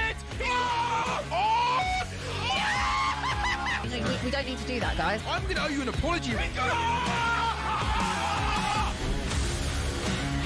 How would you get to that conclusion? That's a weak mentality. Oh, get out of it, Biggs.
talkSPORT, me, Andy Goldstein Darren Bent, alongside still to come. We'll be joined by the GOAT Adrian Durham from the London Stadium and West Ham against Manchester United's game. You can hear live right here on talkSPORT. That one kicks off at 8:15. All the others start 7:30, so we can get all the team news for all of those right now, starting with a huge game at the Tottenham Hotspur Stadium between Spurs and Newcastle. That one is live on talkSPORT 2. Jim White has all the details for us. Jim, good evening to you. Well, he does indeed, Andy. You're not going to believe it. Spurs are playing football tonight. I'm just going to do it as my normal voice now, I think. There were 3 changes for Spurs from their loss to Manchester United at the weekend. Christian Romero suspended after his red card. A doggy is injured, while Polinia also comes out the side. In come Dragosan, Spence and Bissouma. Thomas Frank has said his side are desperate to win tonight. They're currently 15th in the table and still searching for their first league win of 2026. As for Newcastle, 4 changes from their defeat to Brentford. Out come Hall, Tonali, Murphy and Wisser. In come Byrne, Ramsey, Elanga and Gordon. Newcastle 12th, winless in 5 and have won just 2 of their last 15 on the road. Here are the lineups in full then. For Spurs, it's Vicario in goal, Gray, Dragosan, Van der Ven and Spence at the back, Gallagher, Bissouma and Sarr in midfield, with Odobert, Solanke and Simmons up top. As for Newcastle, Pope in goal, Trippier, Chow, Botman and Byrne in a back 4, Willock, Bruno Guimaraes and Ramsey in midfield, with Elanga and Barnes either side of Anthony Gordon up top. Both sides could really do with 3 points tonight at the Tottenham Hotspur Stadium. It's Tottenham against Newcastle. Good work, Clinky. Of course, that was Ollie Klink, not Jim White. Because Chelsea face Leeds tonight, and you can hear that one live on the free-to-download talkSPORT app. Jim White is your commentator for that one, and Jim's got all the team news for us now. Jim, good evening. Well, Andy, I don't know who that imposter was just now there at Newcastle, which is a fantastic stadium. Not only is it fantastic, but it's brilliant. But here at Chelsea, we are afforded the most spectacular view of this fantastic pitch. Not only is it fantastic, it's wonderful. And Chelsea have made 2 changes. I'm going to change now. Achiampong in for Fofana at the back for Chelsea. Estevao comes in for Neto. Those are the 2 changes for Liam Rossignol, seeking a 3rd home win on the bounce. As for Leeds, well, they've got problems. Pascal Struijk is out injured, and Dominic Calvert-Lewin, who you were just talking about, he is not in the squad at all. He was battling illness last week, and he had ice on his knee at the end of the game against Forest on Friday night. He's not even a sub, so Nmecha comes in for him. Bornau and Biol also come in. So quickly the lineups for Chelsea: Sanchez in goal, Gusto, Achiampong, Chalobah, Cucurella, Caicedo and Santos, and then Palmer, Enzo and Estevao behind Joao Pedro. For Leeds, it's Darlow in goal. Looks like a back 5 tonight. Then Bogle and Gudmundsson as the wing-backs, Rodon, Biol and Bornau as the centre-halves. Then Justin, Ampadu, Grueff and Aronson behind Mecha in attack. At Stamford Bridge, where the rain's falling, and it's falling hard as well. Phones are going to go into meltdown over this. Chelsea against Leeds. Someone better tell Matt Jones to practice, because I'm coming to him next. Finally, can Everton keep up their pursuit of European football against Bournemouth tonight? It's live on the talkSPORT app. you better have a go. Jim White has all the team news. Jim, good evening to you. I think it would be very offensive if I tried a Scottish accent. You'd get lots of phone calls then, Andy, believe me. But yeah, 2 changes for Everton from their win over Fulham, including a full debut for Tyreek George after his arrival on loan from Chelsea. He replaces Harrison Armstrong in midfield. Jarrad Branthwaite's back as well in place of Michael Keane at the heart of the defence. They'll be hoping to help the Toffees pick up just their 2nd win in their last 7 on home soil. In full then, Pickford in goal, O'Brien, Tarkowski, Branthwaite, Mikolenko across the back, Garner and Gay in midfield, and then George, Dewsbury Hall and Ndai just behind Barry up top. As for Bournemouth, a win for them and they could finish the night in 8th place. Alex Toth starts his first game for the club, and Ryan Christie also comes in after the draw with Villa, Krupi Jr. and Lewis Cook, the players to drop to the bench. So Petrovic is in goal. It's then Jimenez, Hill, Senesi and Truffert across the back. Toth and Christie are in midfield. Adley and Rayan just behind Evan Nielsen up top. It's Everton against Bournemouth at Hill Dickinson Stadium. Good work, Matt. Well done to the 2 others as well, Ollie Klink and Ian Dantner, for giving it a go. I mean, that's why talkSPORT's your number 1, right? We do things differently. We do things fantastic. We do things amazingly well. Brilliant. Yeah, that is funny. Don't forget, of course, you can hear all those games. Let me slow that down. Someone said you got to do it. You got to have a go. Fantastic, that one. You can hear all those fantastic games. I can't do it live and exclusively on the free to download talkSPORT app tonight. Can you do it? You do, Jim White? No. Go on, give it a go. No. Why don't you give it a go? Terrible. Go on. I said fantastic. That's what that was. Yeah, you can't do it. Right, time now for this. Fantastic. Couldn't believe he got a yellow card for that. The game's gone. Honestly, I've seen my Sunday League team defend better than our back line. Welcome to Sorry, not that. Moany fans on talkSPORT with Paddy Power. Yes, time now to hear from Dylan Orr. Oh, you left that, Dylan Orr. Oh, that's his name. Dylan Orr, from our friends at Paddy Power, who's got something he wants to get off his chest in this week's Moany Fans feature. Dylan's reputation of being a bit of a moaner is well established. Let's find out what he's moaning about today. Howdy lads, how are we? Big talking point of the weekend is my moaner this week. How the ref and the Referees Association do not use common sense to allow City's 3rd goal to stand at the weekend against Liverpool is beyond me. VAR, as we all know, or we all feel, is ruining the game. This is not the first instance where common sense hasn't been used by the referees, and look, if they could wake up a little bit and make the right decisions, the game would be in a lot better place. Bring back the other fella. What was my favourite part? He went, hey, Andy and Darren, and then waited for us to say, all right, how's it going? Right, Benny and I are going to see if we can outmoan the moaner without complaints. We're going to moan about him. Of the week, we've got 30 seconds each to vent. Producer Joe will tell me in my ear that I've won and eclipse Paddy's moaner in chief. Benny, do you want to go first or first? I'll go second. I'll go first. You've just wasted 10 seconds there. Off you go. Yeah, I'm having a moan about people calling Cole Palmer a penalty merchant.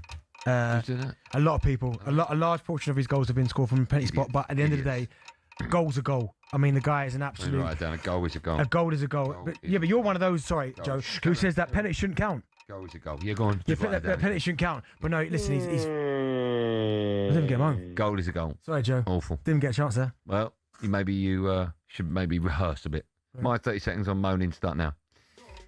Thank you. My moan is going to be that on nights when there's Champions League football, right, that TNT Sports brilliantly put up one of their pages where you can watch all the goals go in. There's been a goal rush. Goal rush. Don't do it on a night like tonight. It's 4 games. I want to watch every single one of them. Obviously on talkSPORT I can hear them all going in, but if you watch it on TV, I want a goal rush. I want to be able to see every single goal rather than have to wait till tomorrow night. That was that 20 seconds each. That wasn't that long. That was quick, it. Goes quick. Producer Joe's moaning more. It is. Oh, I haven't won it with that, but Andy goes, how can he win? He didn't say anything. Yeah, I did. I'm going to moan about his moaning. Thanks to Paddy Power's Moany Fans feature 18 plus gamblerware.org. Moany Fans on talkSPORT with Paddy Power. No Googling. We've got loads to get through, says producer Joe. And you know what? I think he's telling the truth. More from me and DB right after this live on Drive on talkSPORT.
Romero does what he does. Right, ridiculous tackle. Thomas Frank cannot be blamed for that loss at Man United. Now, he can be blamed for leaving the armband with him or not getting in his head to behave better or control his emotion. That's partly the manager's job. But for Romero to do that after the ridiculous social media stuff, which I still don't understand. You know, what the hell? He should have been fined 2 weeks' wages for that and probably dropped from if they had more players fit and left if they had Danso fit. Well, just right. Because what is he actually saying there? If he's saying to the hierarchy, we haven't got enough players. I mean, is he absolutely stupid? I mean, forwards, Muani, Richarlison, Odobert, Solanke, Madison, Simons, Kudos, Kulusevski, Tell. Forget if you think they're good enough. There's loads of players. Midfield, Sarr, Gallagher, Bergvall, Gray, Bentancur, Paulinho. Now, they've got more forward options than any other team in the Prem. So what's he saying? Now, if he'd have come out and gone articulately, I think we've got to have a look at the medical stuff. Or the coaching. Something's not right. The pitches. We can't have that many players injured. Something's not right here. Something's got to be looked at. Someone upstairs has got to look at what's going on with all these injured players. How can we have that many injured players? That's ridiculous. I'd go, strong, you know, but maybe he's got a point. His point, there's no substance to the out. There's no intelligence with it, is there? No, because they've got more players. They've got more options in forward play. They've got, I've just named 9. It's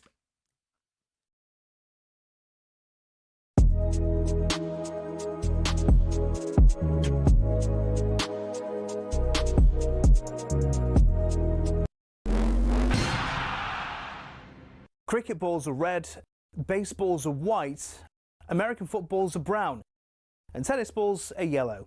We don't even think about it really, but the story behind the tennis ball is actually quite interesting and even involves Sir David Attenborough. I know, here's the tale. Tennis has its roots in 12th century France when people used to make balls from all sorts. Cork, wool, chalk, animal fur and even human hair. Uniformity was found centuries later when people started making balls out of something called vulcanized rubber, invented in the US. But the balls kept on breaking, so a British lawyer, who also loved tennis, suggested they put a flannel covering on the outside, and thus the tennis ball as we know it was born. One problem, it was either white or black. And when the controller of BBC Two, Sir David Attenborough, decided Wimbledon would be shown in colour on the BBC in 1967, no one could actually see the balls on telly.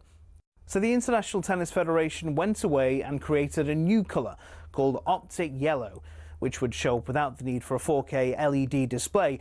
Not that anyone had that in the 1960s, of course. Since then, all tennis balls have been covered in that material and have their trademark colour for that exact reason. Amateur tennis players and dogs worldwide are forever grateful. You could say the ITF aced it.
Driver talkSPORT, me, Andy Goldstein Darren Bent alongside for us at 7. The GOAT Adrian Durham brings you a huge night Premier League action across the talkSPORT network. Right here, you can hear West Ham against Manchester United, that one at 8:15. By downloading the free talkSPORT app, you can pick between Spurs and Newcastle, Chelsea and Leeds, or Everton against Bournemouth. Those three are all 7:30. There's also plenty of action in the Championship tonight. Jeff Peters will be at Leicester against Southampton for talkSPORT, and would you believe it, he's got all the team news for us right now. Jeff, good evening to you. Good evening. Leicester struggling on and off the field. One place above the relegation zone. No clean sheet in 25 league games. Southampton have won 3 of the last 4. They're 4 points shy of the playoffs. 3 changes for the Foxes. Aribo ineligible. Dekodova-Reid suspended. Jamal Lascelles' minutes are being managed and is on the bench. Caleb Okoli back from a ban. Harry Winks starts for the first time since November. And there's a full debut for 18-year-old Manchester City loanee Divine Mukasa. Saints make just one alteration from the victory against Watford. Cameron Archer in for Ross Stewart up front. Flynn Downs was a doubt, but he's fit to start here at King Power Stadium. You got problems. Good work. Good work. Honestly, you got problems. Why? Every 2 seconds. I was just curious. I'm learning. No, you're not learning. You're hoarding. I'm learning about hoarding. Honestly. Right, let's look at now to this evening's Premier League action. Adrian Durham will bring you it all from the London Stadium ahead of a massive mouth-watering ties. West Ham take on Manchester United, and would you believe it, he joins us on Drive. Aid, Goat, how are you, sir? Fantastic. Oh, I should have so introed you like that, shouldn't I? How are you, man? What a game this promises to be tonight, right? Yeah, they're both in form, playing some good stuff. I'll be intrigued by the team news when it comes out, but that's not until just gone 7 o'clock. So I'm going to be fascinated by that. So I just think it's great. I mean, Michael Carrick can't stop winning. It's his old club. There's so many little stories here.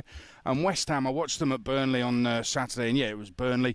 Anybody can beat them. But they were really good, and Somerville is bang in form. However, Nuno did say yesterday that he's got 1 or 2 issues with players, didn't name those players, so that's why the team news is going to be fascinating. To be fair, Darren Fletcher didn't beat Burnley when he's at United, but we'll leave it there, Andy. Your mate. Quick one, Aid, though. Feel free to mention Arsenal whenever you want. Let me ask you then, because Man United, let's be honest, like since Michael Carrick's gone there, I mean, it's been night and day. They've been brilliant, right? Do you think they've been that good? Because I've been really impressed with them. I know they've leaked a lot of goals, but I think they've looked great.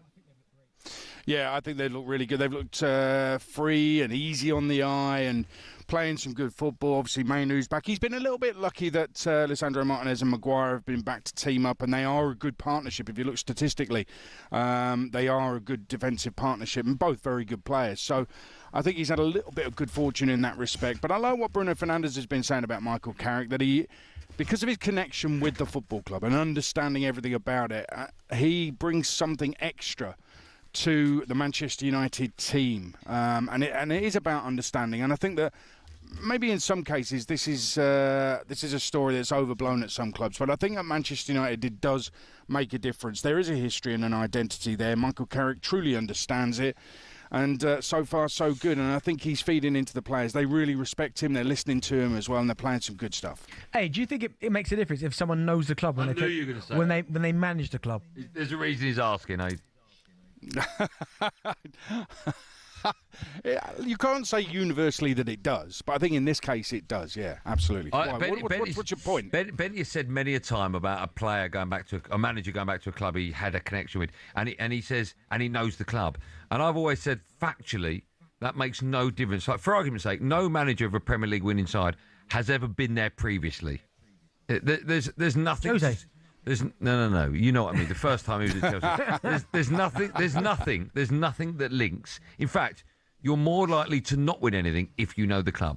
I just don't see why Benty suggests that. Like, I know where the toilets are, and I know the name of the woman that makes a cup of tea, so that means we're going to be successful. It makes no difference that you know. Di Matteo? It wasn't him, was it? It was the players in the dress. See? See? Can't win. You can't shut that one down. I think there's sorry. The reason Di Matteo won the Champions League wasn't because he knew the club. It was because he came in after horrific management before. All the big names were either being dropped or trying to be sold, and then he goes, and then you've got people like Frank Lampard and John Terry and all the senior players effectively with Di Matteo picking that team. I don't think it made a difference. I've just checked. Di Matteo was a player there, went back, won the Champions League there as a manager. So, Benny's right. I would say 90% don't.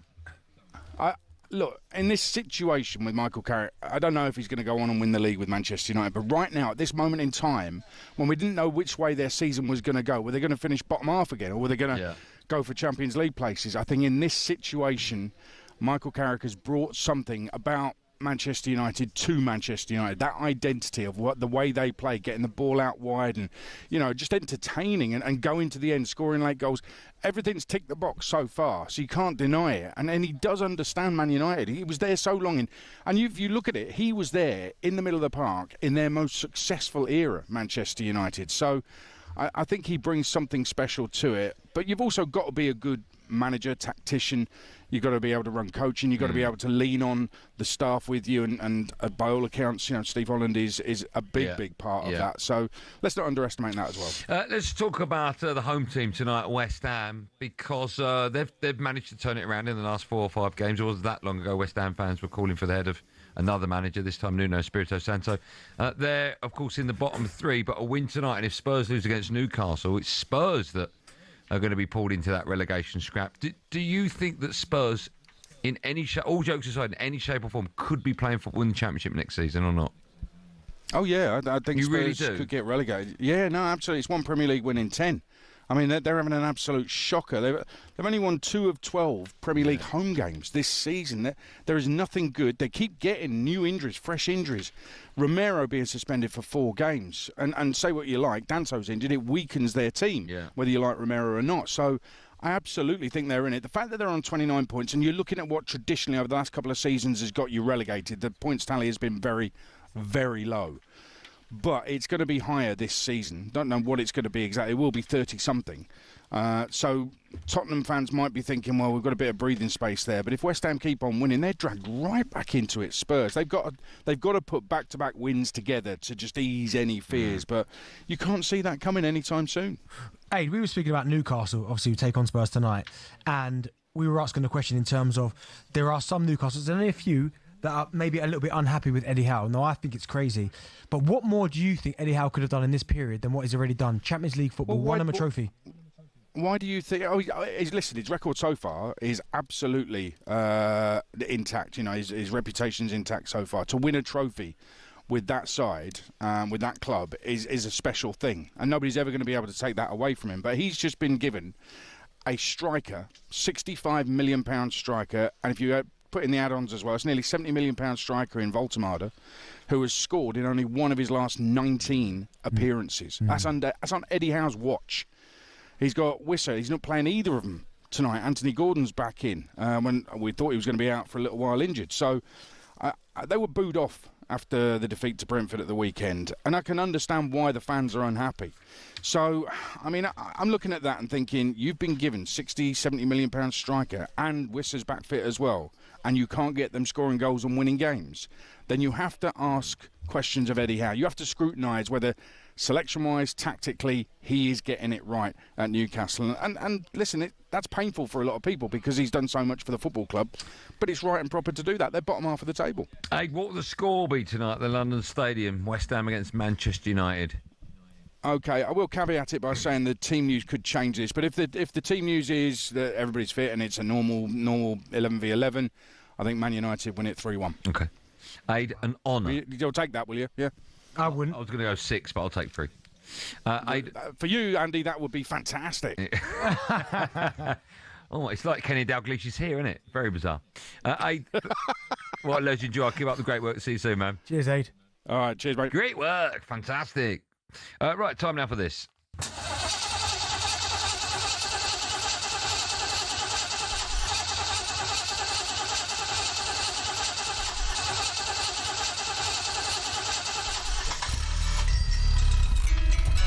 Clutching at scores on Champions League Drive.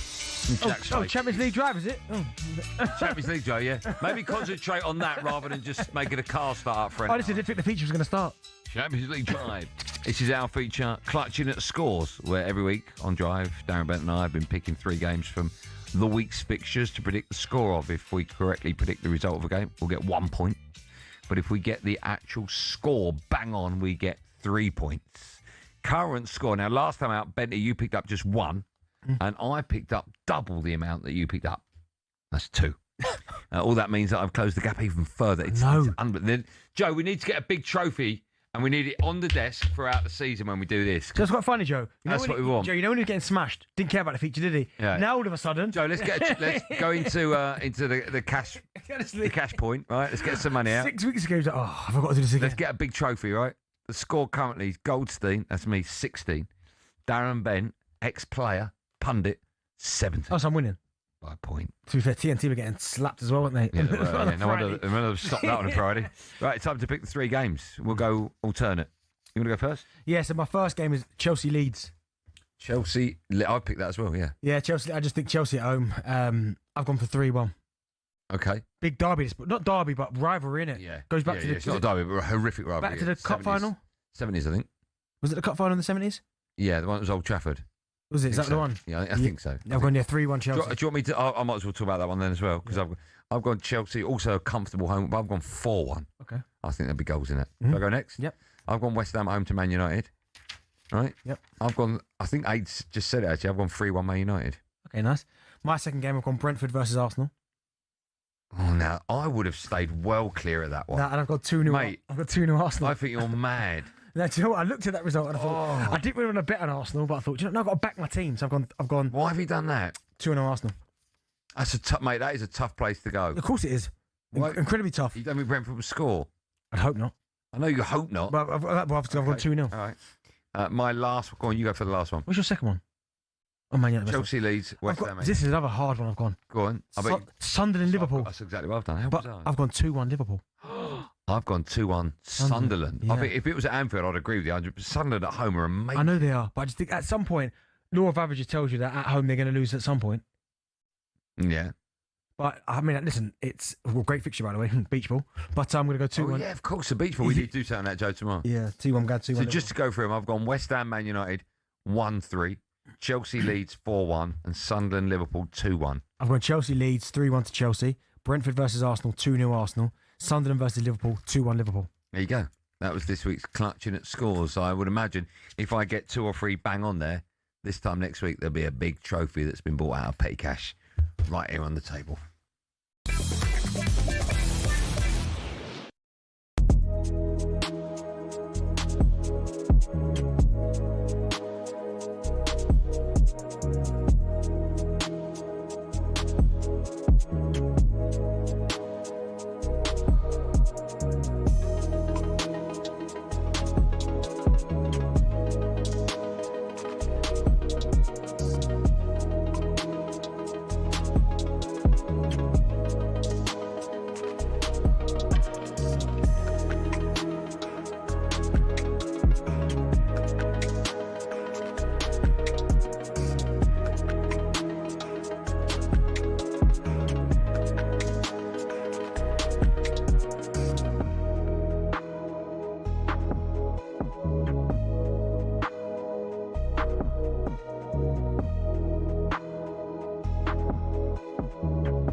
In the 2 high-profile times when I've accused anyone of racism or sexism, a High Court has agreed with me. A parliamentary committee has agreed with me. So, and I've got reams of evidence. Oh, absolutely. Of You're people talking about Mark Sampson and Joey Barton. Right, but the point is, I'm not the But that's person. the extreme end of the equation, isn't it? What is the point? No, but my point is, that's also replicated online. So there's reams and reams of evidence of people online. But you did it to me. You told me. for No, that I don't have a because problem with it yeah. because it's your opinion. You said to me about me that I'm a sexist. No, I don't think I am. I think I have a strident opinion. I have a daughter. I think you pander to an audience. Yeah, and that in itself could be considered to be something that people I could be robust in my rejection of it. It's your opinion. You're entitled to it, Well, I like you should do. I only take the value of a people's opinion from someone whose opinion I respect. Yeah. Your opinion isn't relevant to me, and my opinion to some extent shouldn't be relevant to you. And if you are strong in the views that you have, I admire you for having the strength of them. But everything that you seem to portray in life seems to be that every disadvantage that you have is because either you're a woman or because you're black, and it's got nothing to do with your contribution to the equation and the way that people perceive you. I'll always take responsibility if I think I've done something wrong. I'm the first person to apologise if I think, I shouldn't have said that or that went the wrong way. You can find multiple examples of me apologising, but there is a reality that I do suffer sometimes a disadvantage because people abuse me for my identity. They don't actually focus on, I don't think she's a good person or good pundit because of X, Y, Z. They go into attacking your identity. Those are two different things.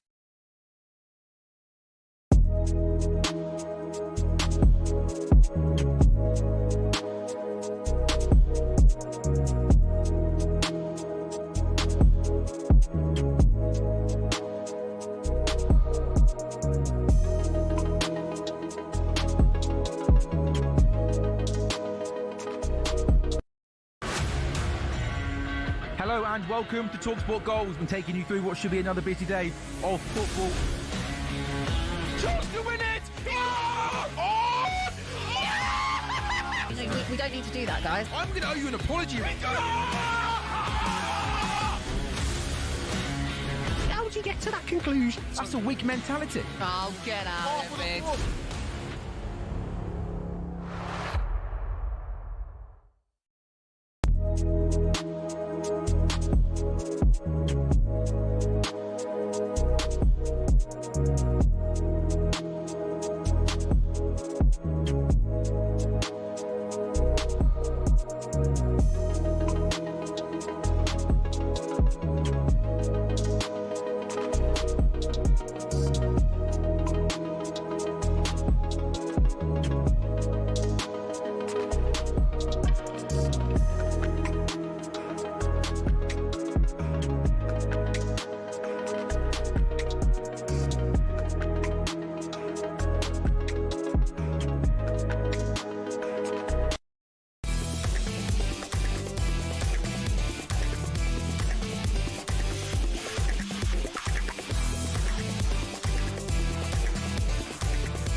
talkSPORT, me, Andy Goldstein Darren, of course, alongside me. Talking to superstars from us to 7 to go, Adrian Dome. It brings you a huge night of Premier League action across the talkSPORT network right here. You can hit West Ham against Man United. That one begins at 8:15 by downloading the free talkSPORT app. You can also pick between Spurs and Newcastle, Chelsea v Leeds, or Everton against Bournemouth. Producer Joey's with me in the studio. Producer Joey. Sexy and I know it. Oh, nice. Is Spurs Newcastle on talkSPORT too? Yep. Okay. Thanks, man. Oh, hey, Joe, how's your day been? Yeah, really good. I had a massage. Oh, you missed massage. Yeah. Did you? Yeah. Why? Physio. Are you just talking in one-word answers? Literally one word, Billy. I'm doing the marathon. Oh yeah, okay, yeah. How much they charge for a car physio? It's on a company, isn't it?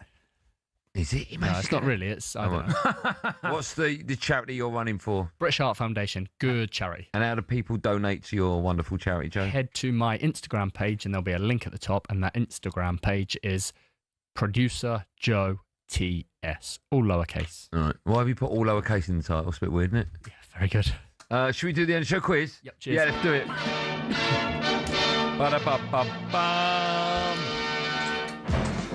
Time Time for the intro. Chris, producer Joe's come in. He's got his phone out. He's looking happy. What are we doing today? Please say guest intro. Nope. No, we're not. List? Yeah, we're doing a list. It's very lazy of you. No, like We'll do something different tomorrow. Okay. All right. What, when someone's back doing that? Yeah. You're not here tomorrow? No. Right, that's why we're doing it then, yeah? Yeah. There are 10 Premier League games live on the free talkSPORT app this midweek. But this weekend, there's loads of FA Cup games as well. Right. That's good, that. Live talkSPORT. Right, just get on with it. So I'm looking for the last 10 FA Cup winning teams. So not... And they might have won it 6 times in that. Okay. Oh, so Man United. Oh, so Man United. City. So nice and slow. Okay. Man City. I'll tell you what I'm going to do. I'm going to start with the curveball. Wigan. Correct. Brilliant. Hey, Arsenal. Correct. Man United. Correct. Chelsea. 4. Liverpool. 5. Man City. Hey. Man City. Hey. 6. I've said Man City. Hey. Yeah, you said it. Leicester City. Yeah, that's right. Yep. Yeah. Correct. So this is what you do. Okay. I don't know where we're going back to now. No, we're cool. Come, we're fine. Here we go. You've got plenty of time. Yeah, I know. I mean, The easy ones. well, because we can't rename them. Yeah. I don't know if you stick Everton in yet. That's the thing. No, it's Let's chuck it in, because if it's yes, then we're going already straight back to 95. Wait for a minute. Wait. You don't need to wait. You've only got one life here. Everton. No, we haven't. We've got 3 lives, Joe. Ah. And we've Yeah, got loads of time. Everton? Yeah. Right, Oh, now you go back to yeah, 95. Coventry. Incorrect. Okay, so it's between 95 and 87. That's easy then. Any Middlesbrough in there? Middlesbrough? So I think you've got one, No, they didn't win the FA Cup. 2 more to get. Well, Everton Cup they won, didn't they? Portsmouth. I've got it. Portsmouth. Correct. I think I've got Wimbledon. 88. 9 out of the 10. 88, Wimbledon. Incorrect. Right, so it's after 89. Right, I see. Well, hold on. Who's the one I said and you went correct? No, I went Everton. The last time Everton won the FA Cup was 95, so that's as far as we've gone back to. Right, let's keep going. Did Tottenham ever win it in the 90s? Tottenham? Yeah, you mentioned something, didn't you? No, they won it. When? No, No, they won it in the 2000s. no, they haven't. No, of course not. 1990 maybe? So far, No, you've got Liverpool, 1990 Leicester, was City, us. Arsenal, Chelsea, Man So United. no Wimbledon was 88. 88. So it's after 95. One more Said to go. Portsmouth. One You life said left. that. Let's go through the table. Let's go. Watford. Oh my goodness, I'm so stupid. Go on. Palace. Oh my Yeah, well done. God. Can you get Defending the champions. 11th last team? Yeah, Coventry. No, incorrect. Have you tell me the year and I'll get it. It's after 87 then. It must be after 87. Because Coventry were 87. It is after 87. 88 were Wimbledon. good. 89 were, I think, Liverpool. 90 was us. 91 was Coventry. 92 was Still Liverpool. comes about 6 times, bro. 93 was it's still no. 93 was Arsenal. 90. We did a double that year. Yeah, League Cup. 94 was Man United. 95 was Everton. 96 was Man United. You must have missed one. Chelsea was after that. Oh. Or maybe I didn't hear you. They beat Villa. Go for them all again. Arsenal. 88 was Wimbledon. I'm sure 89 was Liverpool beating Sunderland. 90 was us, Man United. 91 was Coventry. I'm going to Tottenham. Tottenham. Oh yeah, but Nottingham Forest. Say Coventry again. Coventry was 87. I don't know. What about 1978? 12th. That was Ipswich. Yes, get in there. Go on, the town. Town. You finished? Did you get any right in there? What? We say? Get any right in there? Yeah, I got all of them. You on. got Wigan. Yeah, you got Coventry. Well, I can name all the cup final winners. Can you? Yeah. Who won it in 2000? Spurs take on Newcastle. It's live on talkSPORT 2. Man United, of course, stay with talkSPORT. That one kicks off at 8:15. Live commentary of that. Excuse me. You got Chelsea against Leeds and Everton against Bournemouth. All on the talkSPORT network. Stay where you are. The boys on the Sports Bar at 10 will be taking your calls. Have a great evening. Be safe, everyone. Be safe. There must be some kind of way out of here.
Mo, what happened yesterday? Candy. What happened yesterday? Candy, listen. What happened? Candy. Listen. Mo, what happened? Listen. We still gotta go. We still can do the double, Candy. The cups. Now, what happened yesterday though? What happened yesterday? To win. Mo, what happened yesterday? Yes. What is on? Listen. Yesterday's game, like I said, I don't want to talk about it, Candy. No, I don't want to talk about it. No, that's what we're talking about. What is on? Listen, we're not talking about that. We're going to talk about tomorrow's match. No. Here's what we're talking about. What happened yesterday? Candy. Yep. Candy. Yep. Come on, Candy. What happened yesterday? Candy, listen. Yeah, what happened yesterday, man? I've said this all the time to you, every single time. I keep repeating myself. Liverpool have been done by VAR so many times, it's unreal. You lost 2-1. The referee was shocking, Candy. You lost 2-1. And do you know what, Candy? Yesterday, it wasn't a surprise to me. It wasn't a surprise. I mean, our team turned up in the second half. We were just absolutely superb. The boys were absolutely superb. You conceded 2 goals. Candy, what are you on about now? Candy.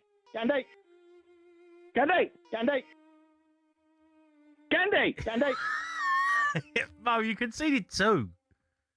Listen, Jimmy G, you can't say anything, yeah? you cannot talk. You've got no room to talk. You can't be blaming VAR, mate. You can't be blaming VAR. I mean, Jimmy G, listen, your captain got sent off. He just done it deliberately.